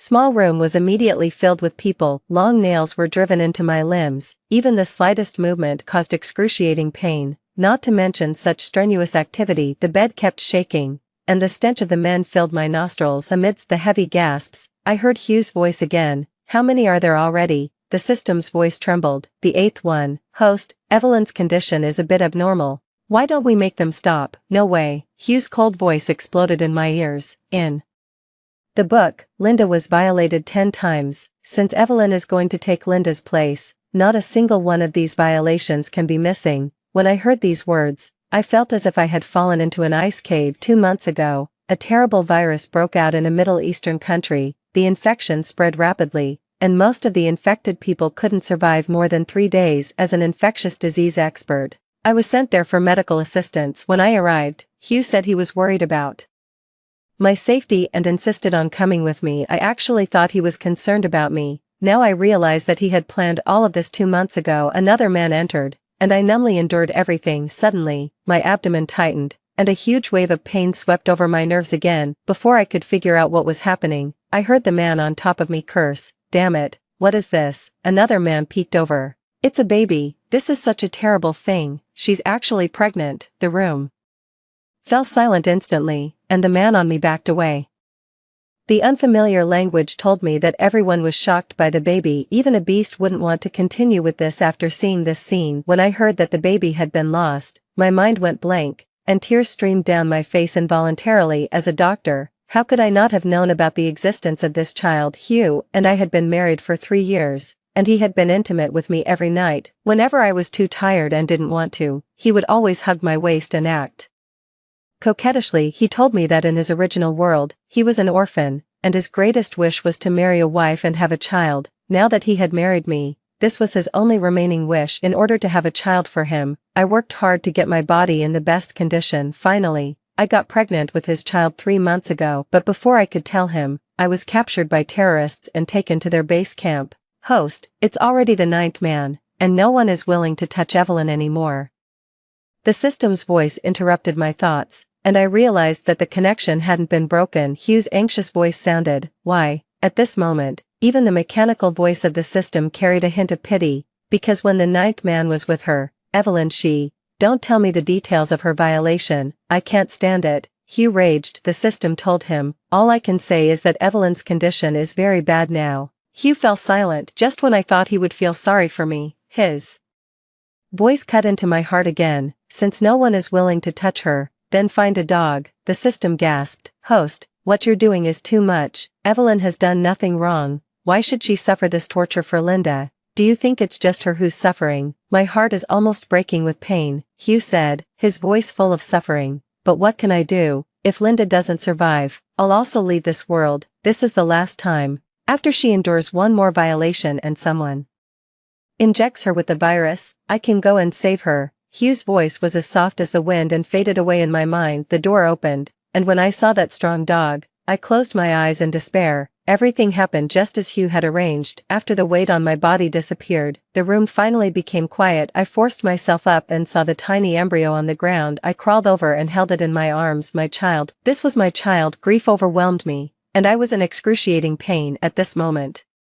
Someone came in with a syringe. The needle pierced my skin, and the moment the liquid flowed into my veins, the coldness made me shiver. Having dealt with this virus for 3 months, I naturally knew what was being injected into me. This was the original virus strain of the current epidemic, and it might even have been extracted from a dead person. With this concentration of the virus, if there was no specific medicine within 24 hours, I would die. Fortunately, I had already developed the specific medicine, but it hadn't been released yet. I had always thought that the terrorists targeted me because of the specific medicine. Now it seemed that wasn't the reason at all. All of this was because of Hugh's actions for Linda. He had always said that he came to this world to save Linda, and only if Linda survived could he stay. So after marrying me, he would always help Linda, trying to change her fate. I had even quarreled with him about this. Every time, Hugh would tell me helplessly, "Evelyn, I really have no feelings for her. I'm doing this for our future." But I never expected that he would go so far this time and make me suffer in Linda's place. My heart was aching to the point of numbness. Just after the virus was injected, the door was kicked open violently. The next second,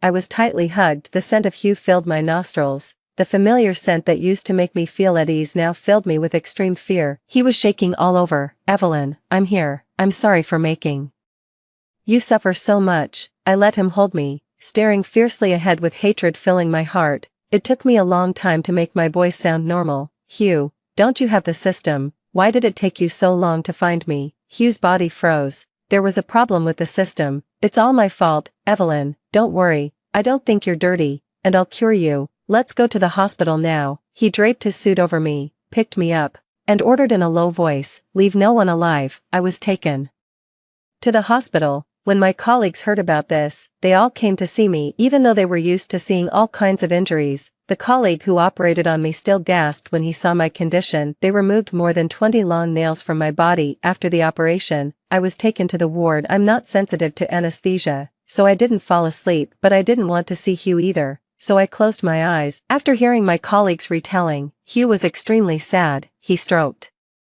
my face and said, Evelyn, I'll never let you suffer like this again. If I had heard such words before, I would have been moved to tears. Now, I just felt disgusted. Not long after, the door of the ward opened. A voice that I least wanted to hear sounded, Hugh, I'm here. Linda had arrived. Inject the medicine into her now. I've already prepared the plane. You can return to your home country in 2 hours. Linda nodded and grabbed his hand. Hugh, come back with me. Hugh said, I want to stay here and take care of Evelyn. Her delicate voice sounded, but I'm scared. It's really chaotic here. After thinking for a while, Hugh agreed. Hugh always told me that he had no feelings for Linda, but he had never refused any of Linda's requests, and he was always gentle when he spoke to her. I used to comfort myself with the excuse that he was just fulfilling his mission. Now, I can't deceive myself anymore. Hugh said he was going out to arrange for a private plane, leaving Linda and me in the room. She walked to my bedside and poked my surgical wound hard. Stop pretending.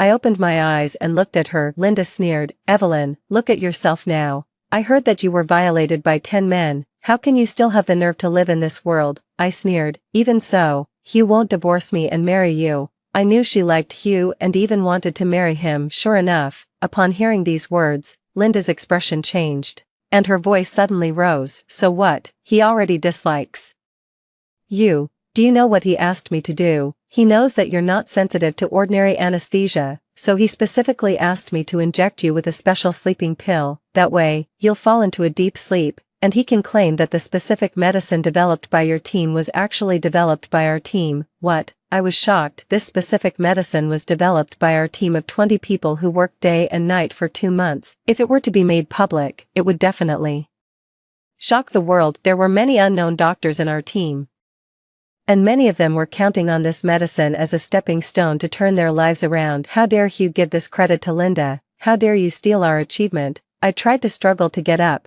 but Linda was too lazy to continue the conversation with me. She took out the medicine from her bag and injected it into my body directly. Evelyn, from today on, everything you have is mine, including Hugh. However, the medicine Linda brought didn't have the effect she wanted, because I was awakened by the heat less than an hour later. When I opened my eyes, Hugh and Linda were gone. My colleague beside me told me that Hugh had gone to the airport. I nodded and smiled when I saw his fully armed appearance. What are you dressed like? Is the virus spreading again? My colleague bit his lip and still asked me, Evelyn, we just got the result. It seems that you're infected with the virus. I already knew this. I had thought that I would be injected with the specific medicine as soon as I was admitted to the hospital. It seemed that Hugh had forgotten about it. I nodded. I was injected with the virus by the gangsters. It's still not too late for you to give me the specific medicine now. The other person's expression changed, and he told me, there's no specific medicine in the hospital anymore.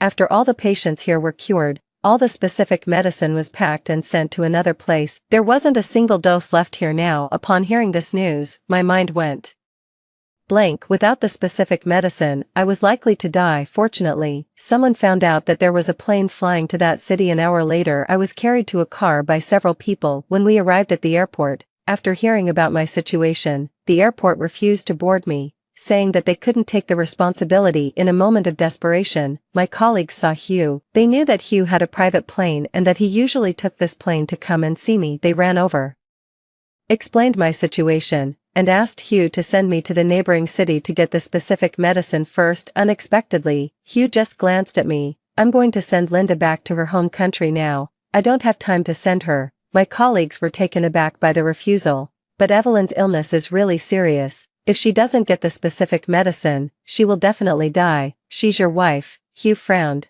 "Stop acting, I just asked Linda to inject her with the specific medicine."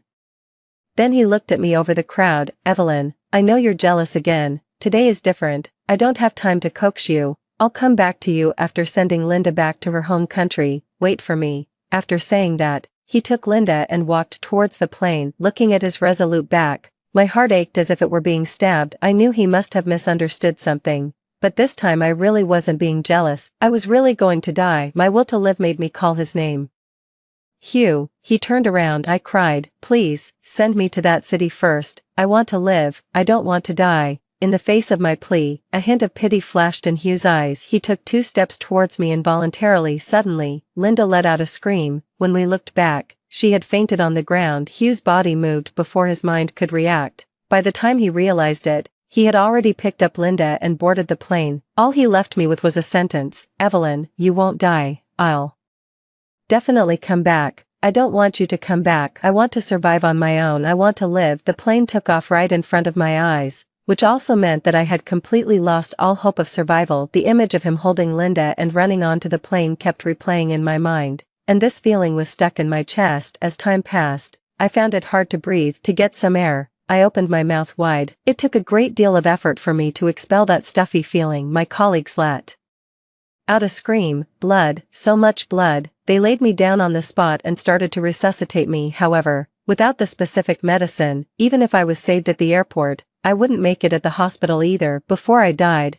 I gave my colleague Mary the remains of the child I had collected and a recording. I told her earnestly, "Please give this to Hugh for me." At the same time, a notification rang in Hugh's mind. The female protagonist of the current world has been changed to Linda. Upon hearing this notification, Hugh opened his eyes abruptly. At this moment, he was accompanying Linda, waiting for the press conference to start. An hour ago, Linda had announced that her team had developed the specific medicine. Once the news was released, it caused a sensation around the world. I heard him asking the system, "What's going on?" The system told him in a flustered manner, "Host, it's not good. The original female protagonist is dead. In order to maintain the stability of this world, Linda has been made the female protagonist." "Who did you say is dead?" In his excitement, Hugh made a sound. Everyone around looked over, and Linda also quickly asked him, "Hugh, what's wrong?" But Hugh didn't even spare her a glance and got up to leave. Linda's hand hung in midair, feeling extremely embarrassed. When he got to a place where there was no one around, Hugh finally revealed his emotions. His pupils shrank slightly, and his whole body was shaking. "It's impossible. How could Evelyn die? Isn't she the female protagonist of this world? Doesn't she have the protagonist's halo? How could she die?" The system obviously didn't understand the current situation either. "The information I have now is that the original female protagonist is dead. I need to ask the main system to figure out exactly what happened. The most important thing for you now is to calm down. It's best to go to Evelyn's place." Yes, I'll go find Evelyn right now." Hugh took out his phone and contacted a private plane, and then ran towards the door. Just as he reached the door, Linda ran out and stopped him. "Hugh, where are you going? The reporters are waiting up ahead. Come with me." I'm nervous in this kind of situation. According to the schedule, it was already time for the press conference. Everyone knew that as long as Linda acted coquettishly with him, Hugh would agree without hesitation. But in full view of the public, Hugh didn't give Linda any face. He pushed her away roughly and cursed,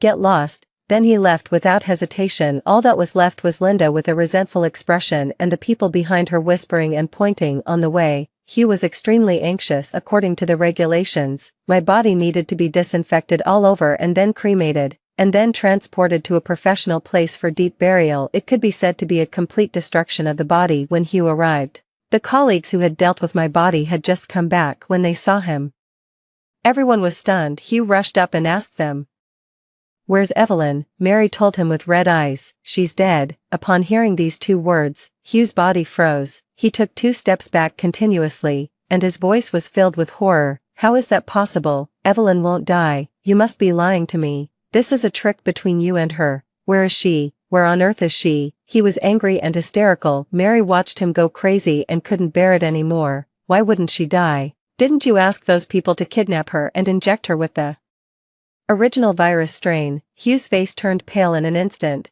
and he said in disbelief, "How do you know about this?" "Not only do I know, But everyone knows now. Mary's voice was full of accusation. Hugh, I always thought you really liked Evelyn. I didn't expect you to be such a scumbag. For Linda, you actually made such a deal with the terrorists. You sent Evelyn to that kind of place, watched her be tortured, and then gave all the hard work of all of us to Linda. Do you know that Evelyn was pregnant with your child? She saved so many people infected with the virus, but in the end, she died because she was infected with the virus herself. Don't you think it's ridiculous? Hugh was completely stunned. His voice was hoarse. How could she die from the virus infection? I clearly asked Linda to inject her with the specific medicine. You'll know the specific reason when you listen to this. Mary gave him the recording I had left behind. That recording was my accusation of Hugh's actions and the conversation between him and Linda. I told Mary to give one copy to Hugh and the other to the domestic judicial authorities. We had worked so hard for so long, and I didn't want all our efforts to really benefit Linda. As he listened to the voices in the recording, Hugh's face turned pale. He couldn't believe that Linda hadn't injected me with the specific medicine at all, but a sleeping pill instead. No. How could this be? At this moment, he was like a child who had lost his beloved toy, crying loudly, "This isn't true, this must be a forgery by you guys. Whether it's a forgery or not, you'll know the result soon." Mary's face was cold. Hugh, you and Linda will be punished soon. Hugh slumped to the ground, and all the color drained from his face. After a moment, he stared at Mary with red eyes and asked, "Where's the body?" "What, Evelyn's body?" Hugh let out a crazy growl. "Give her to me. It's already been dealt with." Mary sneered and took out a bottle from her bag. "Oh, you can have this." When he saw what was in the bottle, Hugh was shocked again. "What is this?" "Your child, Dr. When found out she was pregnant before she was captured by the terrorists, she always told us that you liked children the most,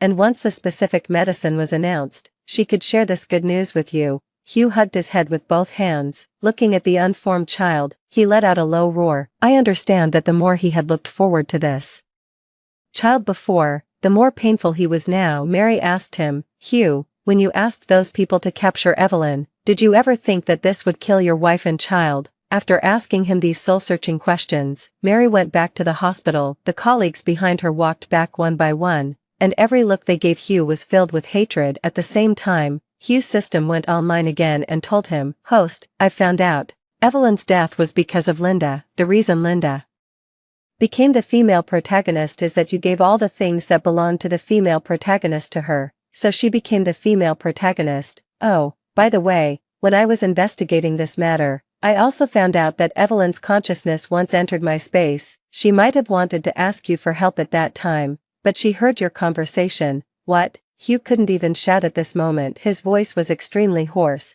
and his former elegance was completely gone. He couldn't face all of this. He thought he had done everything perfectly and that this matter wouldn't be discovered, but he had forgotten that he had taught me how to connect to his system at that time. He said that as long as I connected to it, no matter where he was, he would definitely appear by my side within 3 minutes. Hugh broke his promise. Not only did he not save me, but he also killed me with his own hands. Thinking of this, a huge current passed through Hugh's heart. He was in so much pain that he couldn't straighten his back. Then I remembered that on the night of our wedding, Hugh confessed his secret to me. He said that the system stipulated that he could only love Linda, but he had fallen in love with me at first sight. The system told him that every time he was attracted to me, he would receive an electric shock. As his feelings for me grew stronger, the electric shocks would gradually become more severe. When he married me, he had been shocked 999 times even. So, after I said I do, he still thought it was worth it. Thinking of this, Hugh realized he hadn't felt an electric shock for a very, very long time. It turned out that he hadn't loved me for a long, long time. This electric shock was longer and more severe than ever before. After the electric shock passed, he slowly stood up. He said in a deep voice, "Go back to the home country." Since he had taken everything of mine and given it to Linda, now he would take it all back from her. The system had been with Hugh for so long that it could read his mind. Just by looking at his expression, it knew what he was going to do. The system shouted anxiously, "Host, no matter what you're going to do, you have to calm down. Evelyn is already dead, and Linda has become the female protagonist. This is already a settled situation. Your mission is also completed now. You won't die. You can stay in this world or go back to the real world. If you act impulsively, all of this might be ruined, no matter how much it shouted. Hugh only had one sentence, "Shut up." The world without Evelyn didn't deserve to exist anymore. Linda was stunned for a few seconds when she saw Hugh through the peephole. Soon she turned around and ran upstairs. When she came down again, she was wearing very few clothes. After opening the door, Linda pretended to be unsteady and threw herself into his arms. Hugh, why are you here now? I called you many times. But you didn't reply to me. Linda looked up and finally noticed Hugh's gloomy expression. She trembled for no reason. Hugh, who made you unhappy? Before she could finish her words, a pair of big hands choked her neck. In an instant, Linda's face turned red. Hugh, what are you doing? Linda, what did you inject into Evelyn? Feeling his murderous gaze, Linda's whole body went stiff. She forced a stiff smile. It was the specific medicine. Is Sister Evelyn okay? You're lying. Hugh took out the recording. After playing it, a look of panic appeared in Linda's eyes. Everyone knew how crazy Hugh could be. Everyone also knew that I was his sore spot. Besides him, no one else was allowed to hurt me. Judging by Hugh's appearance, Linda knew that the matter had been exposed. Thinking of the way Hugh had treated her recently, she couldn't help but say, Hugh, I did all of this for you. That stupid Evelyn, if she knew you gave the specific medicine to me, she would definitely take revenge. Hugh narrowed his eyes and said word by word, who asked you to do this? Linda summoned up her courage. I did it. For your own good, Hugh. I'm in love with you. You've done so much for me. You must like me too. I just want to fight for my own happiness. What's wrong with that? His expression was one of disgust. Your mistake is that you laid a hand on Evelyn. He raised the syringe in his hand and stabbed it straight towards Linda's neck. You used this to make Evelyn unconscious. Right. For every bit of pain she suffered because of you, I will make you pay 1,000 times, even 100 times more. His voice was sonorous and forceful, and Linda saw the word devil on his face. Only then did she regret it. She shouldn't have touched Evelyn. She shouldn't have provoked this man who was like a devil. Evelyn, wake up. When I opened my eyes, I found myself in a world of white light. A familiar voice came from above my head. I rubbed my eyes and remembered that I should be dead. I asked, is this heaven? This is my space. When I heard the voice again, I realized it was the voice of Hugh's system. I'm sorry, I summoned you here because something very urgent has happened in this world, and we need your help. The system briefly told me the latest situation. It said that after Hugh knew everything, he went to seek revenge on Linda. What I had experienced happened to Linda all over again, but this time, Hugh's methods were even more ruthless than when he dealt with me. Linda was tortured beyond recognition. If it were just about torturing Linda, that would be one thing, but Hugh also kidnapped the male protagonist of this world. He threatened the system that if I couldn't be brought back to life, he would kill both of them. This world relies on the male and female protagonists to maintain its balance. If the male and female protagonists are killed, this world will collapse. The system asked me to go and persuade Hugh. I didn't want to see him. Maybe this world is just a world of paper characters to Hugh, but to you, it's the real world. The system tried to persuade me earnestly. Your parents, your relatives and friends, your colleagues, they all really exist. Are you going to just stand by and watch them die?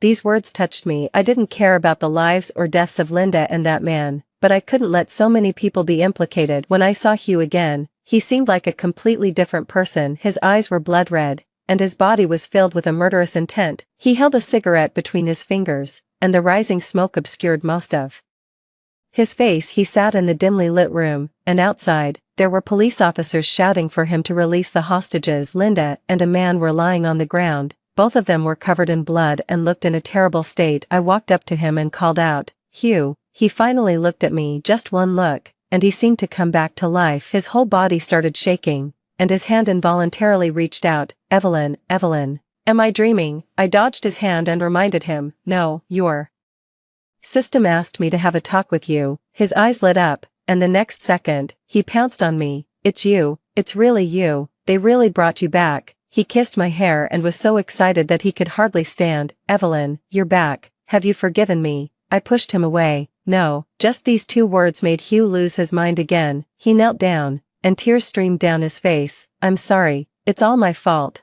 I shouldn't have treated you like that. Evelyn, please forgive me, okay? I've already avenged you. As he repented, he tried to grab my hand. I shook his hand off again and looked into his eyes. Avenge me? Who was the one who really killed me? It was you, Hugh. How can you have the nerve to say you avenged me when you're still standing here safe and sound? The system reminded me. Evelyn, don't provoke him any further. I didn't respond to the system. No, I never meant to hurt you. Hugh frowned. I just want to be with you. I love you, Evelyn, I love you. As he spoke, the electric current pierced through Hugh's body again. Judging from his reaction, this electric current was stronger than ever before. Evelyn, it hurts so much, Hugh said to me. Can you please hug me? Before, whenever he was shocked by the electric current, I would go up and hug him and soothe him softly. Hugh once said that I was his salvation. As long as I hugged him, his world would light up. Now, even though he was begging pitifully, I didn't even want to take a step forward. I even shook my head. I told him, Hugh, I don't think I can forgive you. Hugh's eyes widened, as if he had been struck on the head. Why can't you give me a chance? I did all of this for you. If I didn't complete the mission, I couldn't stay here. Then let me ask you, were you really just trying to complete the mission? Did you really not have any feelings for Linda at all? I couldn't hold back my anger and asked him, since you knew Linda's plot, you could have just stopped her from going abroad or found another way to prevent this from happening. Why did you have to make me suffer in her place? Why did you give all my things to her one by one? Were you really just trying to complete your mission? Words can deceive, but actions can't. Hugh was such a smart person. How could he not have realized his own feelings? He knew and still did it, just because he relied on the fact that I liked him and that I couldn't leave him. Hugh, I could forgive you before because I loved you. But now I don't love you anymore. I said each word with great pain. I'm afraid to love you now. Upon hearing these words, he looked as if he were dead. I'm sorry. I told him, Hugh, if you really feel sorry for me, stop doing these absurd things. I'm already dead once, and now I'm called out again to die because of you. Do you think this is fair to me? If you really feel sorry for me, then turn yourself in and let the law judge your mistakes. My words finally touched Hugh. He was silent for a long time, then slowly stood up and walked out of the room step by step. During this time, he looked back at me every 3 steps, and his eyes were filled with reluctance to part with me. When he opened the door, I heard Hugh say, Evelyn, I'll come to you soon. At first, I didn't understand the meaning behind these words until I died again and the system woke me up once more. It told me that Hugh had committed suicide, and because I had prevented this world from being destroyed, the system chose to let me be reborn, and I was still the protagonist of this world. Linda would be punished by the law and had already been imprisoned. After hearing all of this, I thought for a long time and finally asked, now that Hugh is dead, did he go back to his own world? The system shook its head and told me, once you're dead, you're dead. He didn't go back to his own world, and there was no trace of him left in this world either. Before he died, he kept calling my name. He thought that if he died, he could be with me, but he didn't know that I had been brought back to life. Even though I was resurrected, I couldn't live with my original identity. I changed my appearance and identity and had new friends and family. Even so, I still held a heart of gratitude. After all, I was still alive. As long as I'm alive, that's enough. A few years later, I returned to my old profession. I continued to shine in the medical field. Of course, I also met my old friends again. Every time we had a meal, they would tell me, you're very much like my old friend, but she's dead. I would just smile when I heard that. It doesn't matter, you can think of me as her. Everything was as wonderful as it used to be. The end.